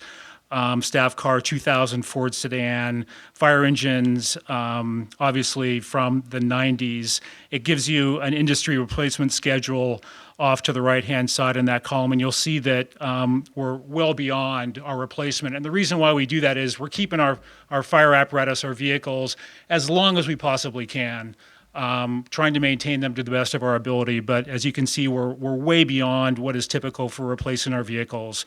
But that's one reason why we're able to keep our costs down. The fire engine that we want to replace is at the bottom of that list, the fire engine, the 1996 Pierce. It's got a 20-year replacement schedule, 10 years frontline as a frontline fire truck, something that's used every day, 10 years as a reserve. That engine is now coming due. It's at 20 years. Very expensive to maintain old fire trucks. They're very expensive vehicles to maintain regardless. As they get older, they just get more and more expensive to maintain, to keep on the road. So it gets to a point where you want to remove those from your fleet. The next section, aging facility. As you know, the fire station next door, which is a wonderful fire station facility, we just love it. It was built in 1939, and really nothing has been done since it was built. Important issues like ADA and seismic have not been addressed with that building. So although it is structurally sound, it works very well, we're not able to utilize it to its potential. We can't hold public meetings in there simply because there are accessibility issues. We lack ADA restrooms, things like that. So the buildings, the fleet, aging, and there's just a lot of deferred replacement. The organizational structure, I just wanted to paint you a picture of what the organizational structure is at the downtown fire station. We don't really have an organizational pyramid, we have an organizational pole. Okay, we have a fire chief, a fire captain, and a firefighter. That's your daily staffing next door, Monday through Friday. On weekends, it's just the captain and the firefighter. So as you see this big, nice building next door and you assume that it's full of firefighters, it really isn't. Okay, so we've kept our staffing at minimum levels, and I've stated here on this document that we're really at or below 1970 staffing levels. Our call volume, 1,500 per year, has doubled in the course of my career, so we've gotten busier. What this leads us towards is the need to look at regionalization. Okay, and we have an opportunity, as some of you know, with our neighbors in Corte Madera, with the retirement of their chief. So I would encourage our council to look at the next steps. I would encourage that, and our agency would encourage that as well. So I know I'm getting late in my time. So what I'd like to do now is just see if there's any questions. Good, thank you. Any questions for Chief Sinnott? I do. Yes, go ahead. So how can we help you? Do you want us to contact anybody, or? I think the wheels are already in motion. I think our managers are talking, our labor groups are talking, your fire chiefs are talking. I think we have a contingent of council members who are talking as well. The timing is right. As Chief Cusimano has pointed out, there's economies of scale to be gained from regionalization. Your fire departments are already regional in nature. They have been for years. We have a central dispatch center. Our training has become regionalized. Our fire and EMS response has become regionalized. We exist on a regional platform here in Marin County when it comes to fire and EMS. Now it's time to just start tying some of the loose strings together. And when the opportunities arise, like what's happening now between Larkspur and Corte Madera, it's time to really seriously explore that and maybe take that step. I think Chief Cusimano has proven that public safety agency consolidation really does provide direct benefit to the communities. It provides for economies of scale. You're able to spread out your costs. You're able to deploy more resources. You're able to create more of an organizational pyramid versus what we have here in Larkspur, like I said, which is just really something that's vertical. So it gives us more opportunity to better serve the public. So I think it's time to really seriously look at that. If I didn't think it was a good idea, I would tell you right now, but I do think it's a good idea. And I think timing is great, and I think just everybody is right there right now and ready to possibly take this next step on both sides, Corte Madera and Larkspur. We think it's a good idea too, so it's already, the wheels are in motion. Second that. It also gives us an opportunity. I know this is a concern. We've talked about this a little bit here this evening. The fire engine is a very expensive piece of equipment. It's over $500,000. By consolidating the agencies, again, the economies of scale comes into play, and now you start sharing the equipment.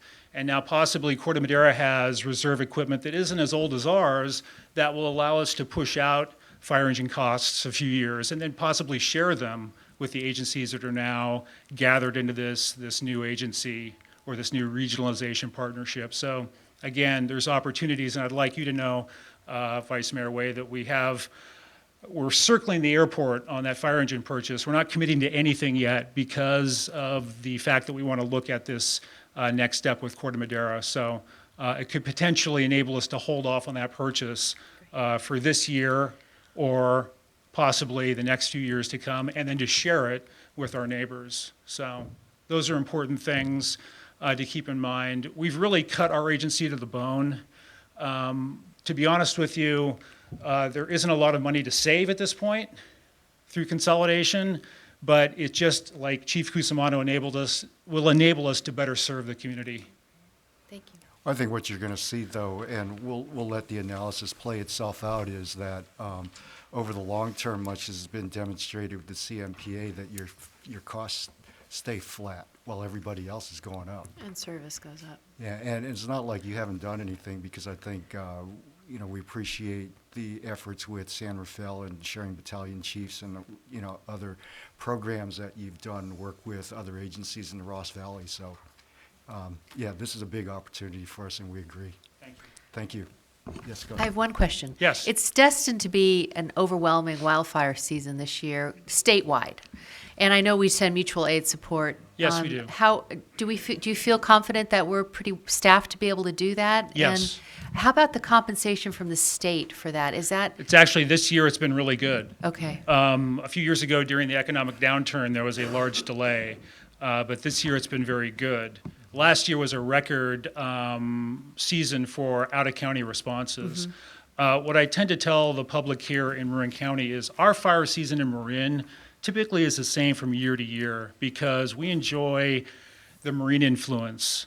We don't have the hot, dry, windy days like Southern California has all the time, or the Sierra foothills, or other portions of Northern California. We enjoy a marine influence, which gives us the kind of the cooler marine breezes, higher humidities, and that will prohibit conflagrations from occurring. You need hot, dry, windy weather pretty much chronically to have major out-of-control wildfire. We have a few of those days per year. the East Bay firestorm that occurred several years ago was on a very hot, dry, unusual day. We just don't see those here very often. They see them in Southern California all the time and up in the foothills. So our fire season from year to year gets critical, but not as critical as you see in other areas. Great. Oh, okay. Have we been paid back for everything before? We eventually have gotten paid in the past. What the chief's speaking to is sometimes the state's delays caused us a lot of strain cash flow wise. Yeah. But this year they were quite timely in their reimbursements, so we didn't experience that. And before we call up the next person, I also think it's important to acknowledge the work of Chief Senate and his counterparts in San Rafael and Corte Madera to work with their units, and they've put in place some sharing of personnel to cover shifts. That's really been helpful in Larkspur because one of the things we've been doing is trying to figure out what's more cost effective, investing a little more in overtime, allowing the guys to pick up extra shifts, or to hire a swing person to cover those gaps. And that agreement's been very helpful to us as a tool as we evaluate it, where I think we're almost 2 years through evaluating. Right now we're trying it without the swing person. And so I think we'll probably this year be able to really say which way works better, and that's been helpful. Mm-hmm. Looks like Mr. Toft has volunteered to do planning and building next. Okay. Okay, thank Welcome, you. Neil. Mayor Chu and members of the City Council, I'm Neil Toft. I'm the Director of Planning and Building. And I'll just try to hit on some highlights that really have to do with the budget and our operations. Our personnel has changed a little bit over this last year. We have an administrative aide position, as was mentioned by Kathy Orme, that has come over from administration to be planning and building support. That's Joan Lang. She's always been at the counter, so and she's really the first point of contact with the public, not just for planning and building services, but phone calls and people who come to the counter. We've solidified the longtime planner, zoning administrator position to be actually a recognized part-time senior planner. That's Kristen Tyke. We lost a valuable assistant planner in Julia last fall, and Julia Capazzo, and we are recruiting for that position. It's been a challenge with the intensified job market, the economy and the job market, some challenges finding the right fit. So we have been, in the meantime, supplementing that with a part-time contract position to help with applications and some counter work. We continue to utilize Philip Seabrook for building official services and plan review and inspections. The workspace up here, it's been a bit of a challenge with the relocation. There are some lesson learned, some flow issues we're going to continue to work on with the other departments and Public Works. Current planning applications have trended up a bit over the last few years. More so, we're seeing an increase in the complexity and the scale of projects in this economic recovery. More new homes, substantial renovations. I think that's also reflected in the building permits and the number and valuations of building permits. Between 2009 to 2012, when it was a low economy, we were averaging 760 permits a year at a valuation of about $23 million. That started to tick up to $34 million in 2013. In 2014, we had 904 building permits at $50 million.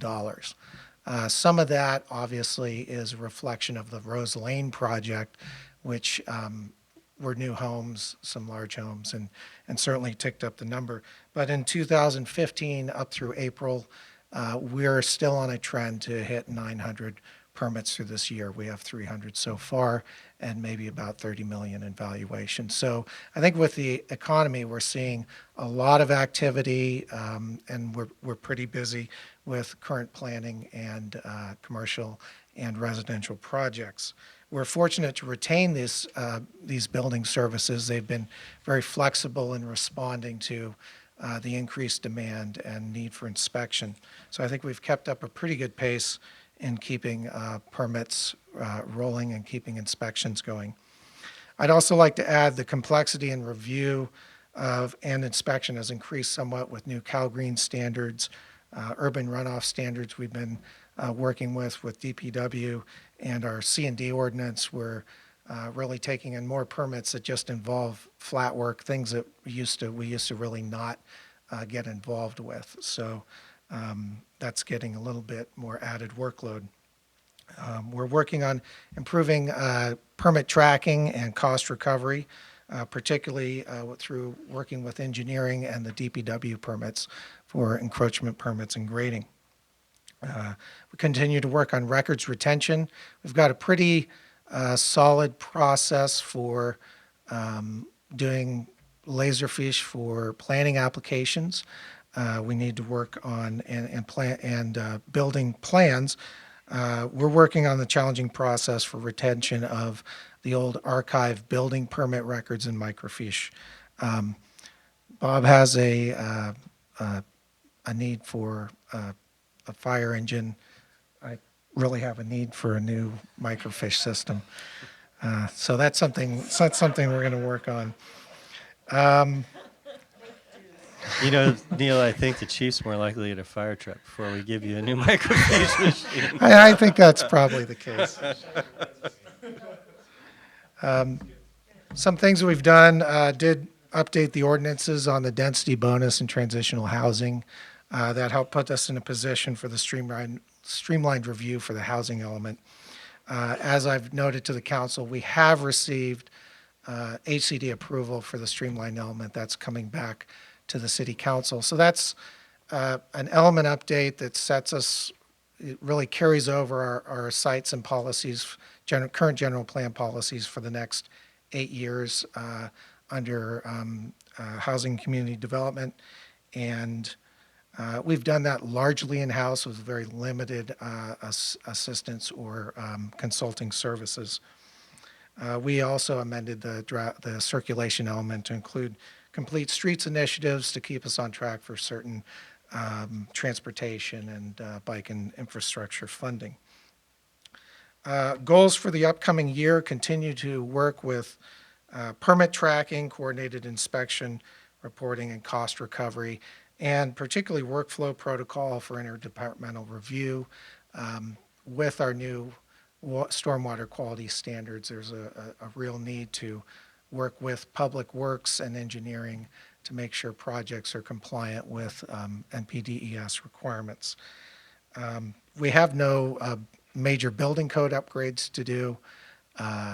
One thing that is coming down the track is some solar permitting. We'll probably be coming back to you with solar permit streamlining and some updates to our construction and debris demolition ordinance. We have drafted an amendment to the noise ordinance to restrict work on Sundays and holidays, and also to look at local restrictions on or time limits for building permits. We've had a few projects that have been major code enforcement headaches. So we do have that actually drafted to come to you, but we also want to combine that effort with updates to the stormwater quality and our urban runoff prevention. So I anticipate bringing all that to you in June with DPW. We continue to assist in the community facility design process, implementing the master plan recommendations, and there will be a number of zoning ordinance amendments we'd like to take to you, particularly if we do adopt the housing element. We'd come back to you pretty quickly with a junior second unit ordinance, so we could implement that program, do some outreach, and begin tracking that as a housing need, as a source of housing as we work towards upcoming cycles in the future.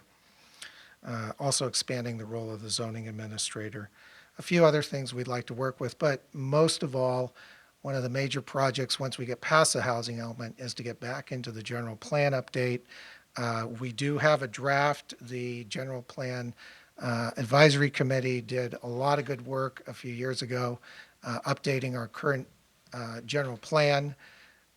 I do not think this is a community that is looking, we're largely built out. There's not major changes to land use, but there's a lot of changes to, I think, policies for commercial, mixed use, things that we need to work on and actually do some updates to the draft to make sure we're complying with state mandates. So that's a work program I need to discuss with the city manager, bring back to you guys, and really get back to the draft general plan and get that to public hearing.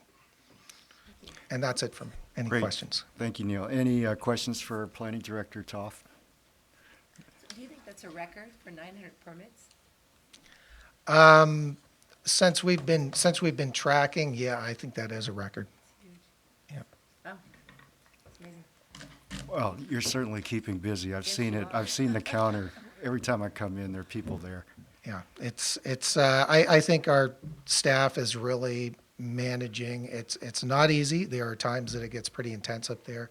We try to use these rooms for overflow and meetings, the conference room to have meetings. And I think the other thing on the records retention is we actually have we've laser fished a lot. We've gotten rid of a lot of boxes, but those were boxes that were off in cold storage. We've gotten rid of like 50 boxes of old records, and those were off in cold storage. What you see around here are a lot of the more still active Rose Lane projects, things that have been a little harder to get out of the system. So then what we had in the railroad building, that was not a good environment to keep, so it's really good we've actually been able to destroy or get rid of a lot of that Good. material. All right, great. More work to do. Thank you. Okay. Thanks, Neil. All right, Save the Cynthia, best for yeah, the last. best for last. Oh. You're such a seasoned I do vet. want to, I'm Cynthia Huseman, I'm the city clerk. I do want to say that Neil did throw boxes out after they had been quality controlled. They'd been signed off by the city attorney and myself, so records retention is really important. I'm not going to bore you with numbers tonight like everyone else did. But what I am going to say is 2 years ago, I stood here and told you that I hoped I could work with a records consultant to create a collaborative and cohesive records plan for the city that would provide a best practices of electronic records management. You agreed, and I've been working on that same contract with that same consultant, Diane Gladwell of Gladwell Government Services. She's worked with over 100 cities in the state, and I don't think there's a situation she hasn't looked at that she's just rolled her sleeves up and gotten into. We reviewed our retention schedule, which is almost finished being updated and will be recirculated to everyone. She updates it relative to state changes, basically on timeframes on how things will be kept. She cleaned the vault of boxes of records that didn't need to be kept and made room for an inventory of permanent records to be kept there. The consultant worked on our Laserfish to set up some standards for retention and cleaned up our database. We originally had 150 boxes of over 400,000 documents that were scanned without the benefit of retention schedule when I started here, so Diane's been very helpful with that. I'll be working with her to set up a formalized scan program and create an audit process for our documents. We now have the ability to scan our permanent records to DVDs to create what's called a trusted electronic data, which is required by the state. We have everything in Laserfish that needs to be kept permanently, but the TED is the backup even to that. We have a scanner that's dedicated solely to scanning records to Laserfish. It scans 60 pages a minute, double-sided. We've come a long way in 2 years, thanks to you, and thanks to you agreeing to that contract. This is very exciting to me, and I know it is for you as well. We've been busy this year, and I have to say I've celebrated my 14th year with the city in April, and for the first time, I have a dedicated staff member in my office. I have an administrative assistant. Her name is Rebecca Ahrens, who's been working with me since mid-December. She has been working on a backlog of filing, a backlog of scanning, and has gotten a lot of things finished up in my office. She's making our records management process go a lot smoother. She's doing some of the tedious things changing naming conventions, things that would make your eyes cross, and she's doing it with zeal, and I'm very excited about that. I'm prepping for the election, which nominations open in July. Anybody? I'm working with the County of Registrar of Voters to get their website a little cleaner for local races. When you go to the county site as a local candidate, it's not very clear where you might be looking for documents. If you're looking to see, as a member of the public, who's taking out papers, it's just not that intuitive. So I've been pressing actually for a couple years to make it a little cleaner, so it'd be easier for all local races to be able to see which candidates have filed papers and what other documents they've filed. I'm getting ready for our website update. We're going to have a refresh starting July 1st, and it's going to be wonderful because our site's going to really change. It's going to be more robust, and it's going to be what they call a responsive site. So on all your handheld devices, everything will stack and wrap instead of having to go like this or down like this. It may be a little bit like this, but not like this anymore. So it'll be really great. It's going to take a while. It's going to take into November to get a final with the project manager, but just in time for elections, and we'll roll out in early December. I think my time might be up, but I recently attended the CCAC conference and got some really good information. One of the things that we did was write a white paper. We drafted a white paper in one of the classes to give to the League of California Cities to start standardizing minutes and the way that they're done through cities. Everybody does them different, and we're trying to standardize the process so that everybody can, no matter where you are, you'll be understanding the way things are put together. And things we heard, speakers on email issues, managing emails, legally managing emails, and public records requests in the electronic world, which is really different than public records requests in paper. The one goal I have for this coming year is to, it is financial, but not too much, is to have our city ordinances appended to in our Muni Code, so that under each section where it'll say ordinance, this was superseded by this, and this was superseded by that it would all be electronic and available, that the public can go and look those ordinances up themselves. A lot of cities do have that, and we don't have that, and I'm happy to give it to people when they would like it, but it's a good tool for our coworkers as well. But thank you. Thanks very much for the consultant. I appreciate it very much. Thank you. You had mentioned all these records. If City Hall were to have a disaster, where do we have these records? We have these records on Laserfish.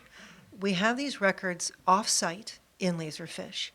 These TED documents, these discs that Rebecca, I had her do one disc to see how much she could put on it. She has over 3 decades of minutes on just one disc.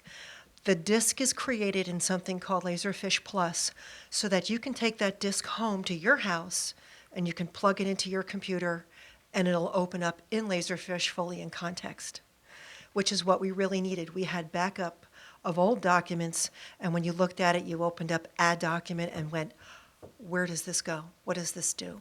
So this Laserfish plugin makes everybody have Laserfish on their computer. No matter if you're in Des Moines, Iowa, you can open it up and you can put us back together. So our minutes, ordinances, and resolutions will be on it so that we can reconstitute our city. Okay, good. Anyone else have any questions for City Clerk? 30 years of minutes. Yeah. I just want to say thank you for keeping us so organized. Oh, sure, and that's just the start. We have 108 years of minutes to put on. And thank you for the support you give personally to me, because I got to deal with all the paperwork for the rest of the year. We're going to let Kathy speak from here, not go up to the dais, and then up to the podium, and then just to be clear, I'm going to pretend to be Francis and Mary Grace, and then be myself before we close out tonight. So, Wow. I'll try my best. Well, there has been a lot of change in the finance department, and we're moving forward, trying to get Tyler coming back. You know, when I came in, Tyler was just beginning to get processed, and there's a lot more we can do with it. It's a very powerful system, and I'm a believer of allowing that system to do the work for us. And a perfect example is that Maria, our new payroll person, has automated our PERS reporting, so every payroll we have to report to PERS every employee. I have to mention too that we run 3 separate agencies out of our office. We run the City of Larkspur, we run CMPA Financials, and we run our VPA. So there's a lot of work that goes involved, and we don't really get to have a chance to, we're kind of boring. We're a boring department. But by automating what we do, we're going to be more efficient, and I really want the system to be able to start really working for us. And I kind of touched base a little bit on earlier about having, don't have a building and planning permitting module in 10, so we have one in 9, and we've had to work really hard to get them finished setting up right and getting it working right. So you're going to see a little bit of changes and a little more streamlining. I want the system to streamline more, where they're pushing over the information from one to another. All the work's being done in the system, and where there's less chance for error on the human part. So we'll be seeing more of that. I'm trying to update Tyler to where we can be more in the 21st century of credit card swiping. And I've switched over to a company that will then be able to download the information from the credit cards right into Tyler. So we're not I hand input every single credit card that comes through to process, which is not effective and efficient. We're changing that. So there's a lot more we can do in our system. The other part of it is that Twin Cities Police when it became CMPA, never really got separated from the city in itself. And Jennifer, who's in charge of doing all the AP, we now have, it is a separate entity. It has a separate federal ID number. It now has a separate vendor set, so it has its own check stock. It has its own logo. So, and in being finance department, we also want to just be the finance department, not just for the city, but in general. So we're trying to come up with a logo of just being from the finance department and not just have everything say the City of Larkspur on it, because truly we are servicing more than just that. So we have a lot more work to do. The system will do a lot of work for us. It's very powerful. I was a really big Springbrook, another financial system user and supporter. I had used Tyler probably 10 years ago. They've done a lot of upgrades, and I see a lot of benefit to it. So more to come. I'll transition. I'm not sure if we mentioned that. Did you mention the OpenGov? Yeah. Do you want to mention that? Yeah, I was going to ask about that, I also too. wanted to mention that year to date for the fire reimbursement, we've collected sorry, I better put the glasses on. 6s and 8s are kind of blurred. $266,000 year to date for fire reimbursements. So, and that, like I'm saying, it was very hard to budget because you don't know how many fires and what they're going to go out for. And then when the state didn't have the cash flow, they were not giving us our state mandate money. They weren't being timely in repaying us for the OES money for the fire reimbursement. So those are really hard to try to budget for. But again, I'm a believer in Tyler, and Dan and I have been talking and very aware about the OpenGov. I had watched a webinar on it, and I've had some concerns and questions. One was the expense. I think it's a great idea, but I talked to Tyler today about the possibility of Tyler being able to put our financials out on our web, and they're working on it. And I said, sign us up. I want to be the guinea pig. So I'm going to pursue it. And I think that using our own financial system to do that would be better than trying to download it to push it out to another system to use. So I think, and we just had an upgrade. So our budget page, if you go into the budget page, you have little graphs now, and you can drill down onto most anything in the system. So I think they're close. They have the idea, and I think they just need to have define what really the cities really want to see, what they want to drill into. So that's exciting. Do you get a lot of open data requests from the public? No, I don't. Yeah, so Because we send our compensation reports to the state, and then we have our website, or every year that we send our compensation reports to. And then I have to also say that we have had more audits this year. We've had a ton of audits. Our annual audits are single audit because we've had a PERS audit that we went through it was for CMPA. We also had the post audit. So I think I had 3 audits in 4 weeks.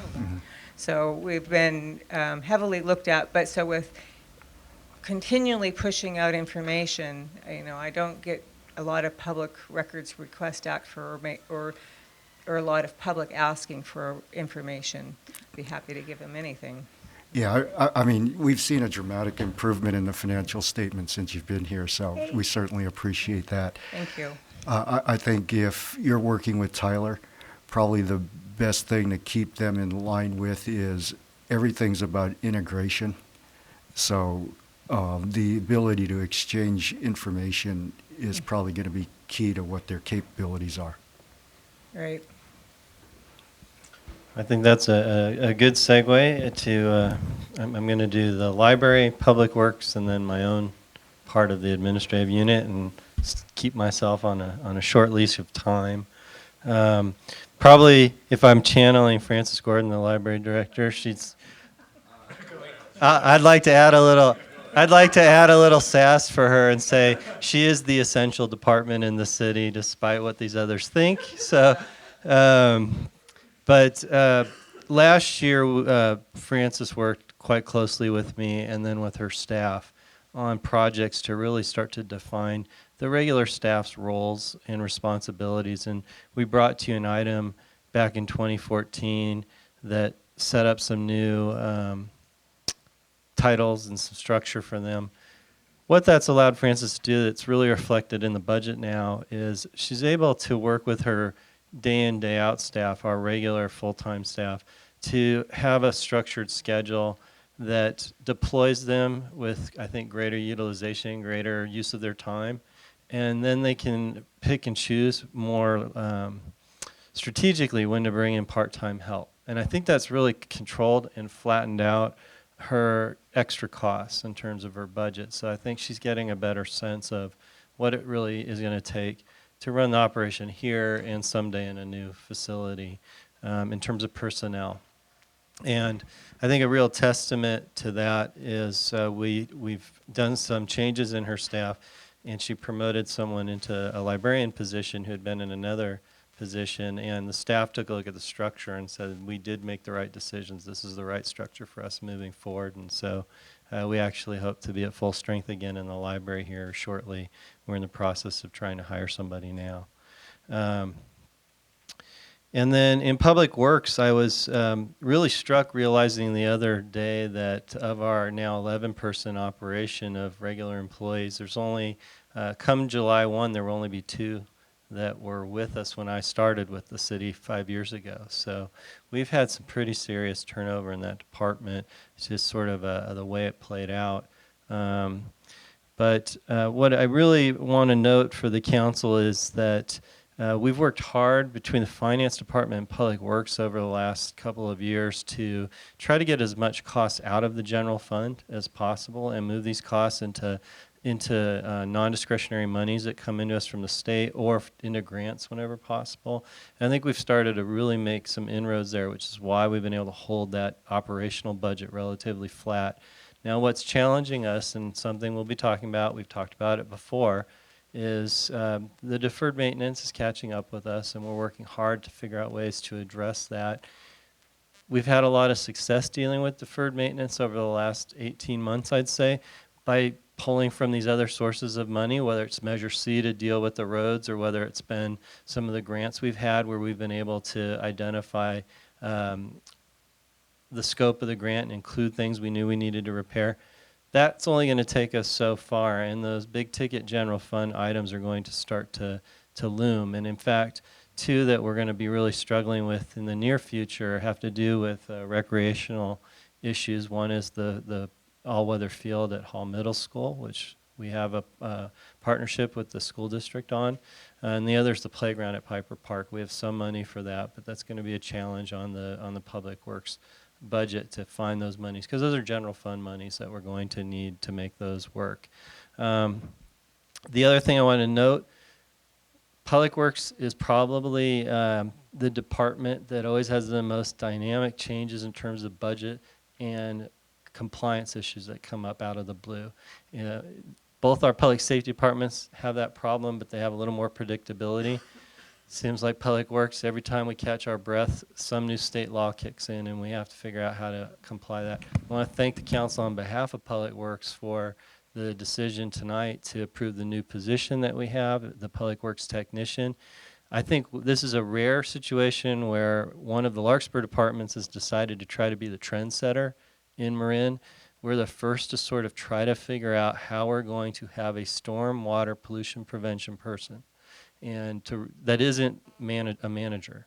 That we've gone and found somebody who's going to be out in the field touching the storm drains, who knows how to document what's going on there, get it into a system, figure out how to deal with it, be able to be a liaison between our engineers and our maintenance staff and the regulators. And it's a really exciting thing for us, and I'm really pleased that one of our incumbents in our department, Scott Mecho, stepped up and worked hard to learn that role. And I thank the council on behalf of Public Works for making that decision tonight to adopt that new job for him. I think if Mary Grace were here, she'd be very appreciative of that.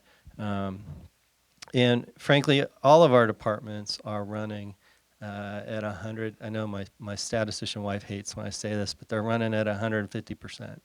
And I do worry a bit, particularly out in Public Works still, because we're running a pretty significant maintenance operation with six field personnel. So we continue to watch that.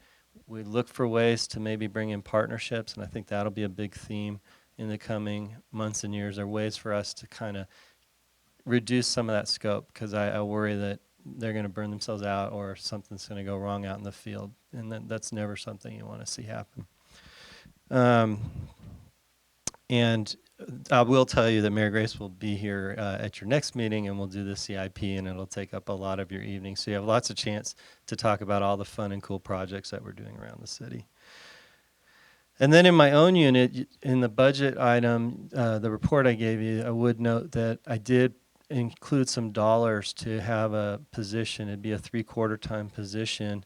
That position stems out of two main issues. One is general admin support for me is something that's become a significant challenge.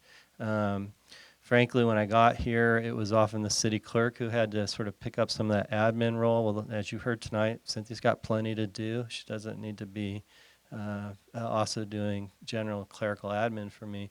The other issue is the council at strategic planning session talked about the need to really beef up our resources in public information and outreach. I've looked at a lot of models around the county, everything from Nevada, where they have a full-blown public information officer, to Mill Valley, which has an assistant to the city manager. I think the Mill Valley model probably will end up being a good fit, and it will be something along those lines, and that's someone who's not necessarily a full-blown public information person, but actually somebody with a lot of the tech savvy to keep up with sort of the changing media needs that are going on out there, and at the same time has a generalist background to give some support to the admin unit. And I think that's probably the right fit for us. I've talked a lot with Mill Valley of late, and I think that's a nice position. The other thing is I really want to acknowledge, because Chief Cusimano is aware of your interest in this, that he's had his assistant talk to me a couple of times about what they're doing and some of the resources they have. And you know, one thing I think we're all a little envious of the police department is they have a lot of young folks running through there in their cadet program, and they understand. I mean, I feel pretty technologically savvy, but some of those young kids that are in there, you know, they were born into this generation. And so even on the CMPA website, the stuff that's up there now versus what was up there 5 months ago is radically improved, because they simply task some folks who, for them, it's second nature, and we may try to leverage a little bit of that too. So So that's a significant issue in the admin unit that we're trying to address.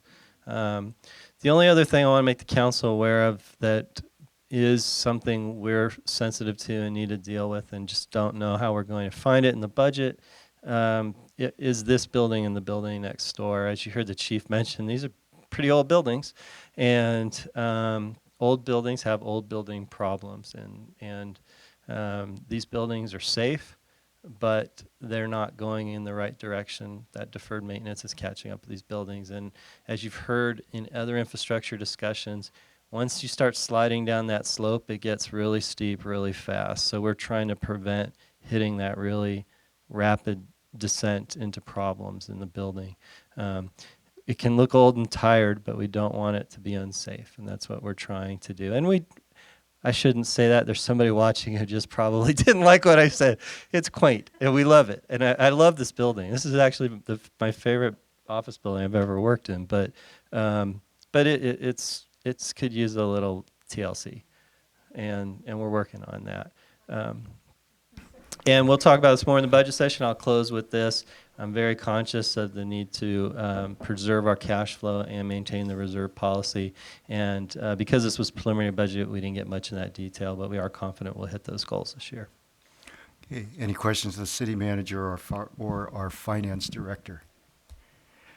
That was a great job by everybody. So thank you for coming tonight. And I will give one opportunity if our member of the public would like to ask staff any questions. Terry, do you have anything? No? Okay. All right. I appreciate you staying here for this late hour. I know that you had your day job and then had to spend until 10:15 this evening. So thank you for coming tonight and presenting to the council. We have 2 or 3 more sessions, so it's going to be a regular ongoing discussion, as I mentioned to our council. You know, any questions, just shoot them out to Dan or whatever department head.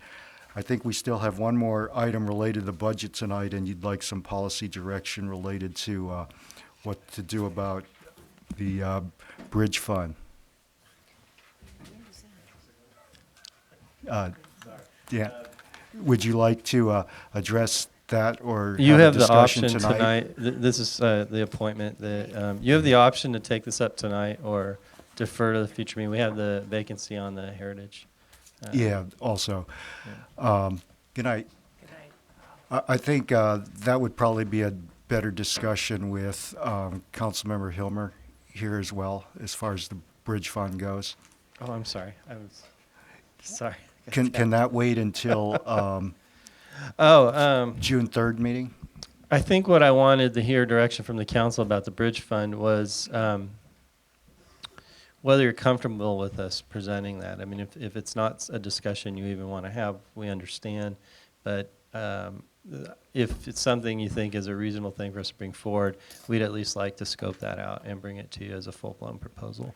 I think as an alternative, it probably should be presented to the council as part of an option that they have. Would you like agree, disagree on that? I want to hear more about it. Yeah. Yeah. Was that in the agenda? I must have missed it. Well, it's part of the, It was a paragraph in the budget discussion, and I'm was seeking some general comfort with at least discussing it because it is a policy choice for you, and I understand if the council isn't interested in exploring it, we'll try to find some other options. And it can save us money, right? It can add. Well, as I mentioned to Councilmember Haroff, I think it is that Band-Aid for dealing with some things that were thrown at the city when we don't have the opportunity to really sit down and look at the long-term ramifications. It buys us the time to do that. You did say that. Okay. Yeah. Okay, thank you. Okay. We're going to ask Dan to give us an evaluation and analysis of using the Bon Air Bridge Fund as a possibility for backfilling some general fund deficits for the short term. Okay. Okay, thank you. We have one more item tonight, and I'll leave that to whether you want to discuss making an appointment tonight for our Heritage Preservation Board, or if, since there were 5 applicants, whether you'd like more time to evaluate each of the different people that we interviewed and come back next meeting. Prefer to do it next meeting. Next Me too. meeting? I need Okay, more so time, please. let's just, I'll just take a motion to postpone that to the next meeting then. So moved. Second? I'll second it. All in favor, say aye. Aye. Aye. Okay, thank you. And last item is adjournment. Okay. All right.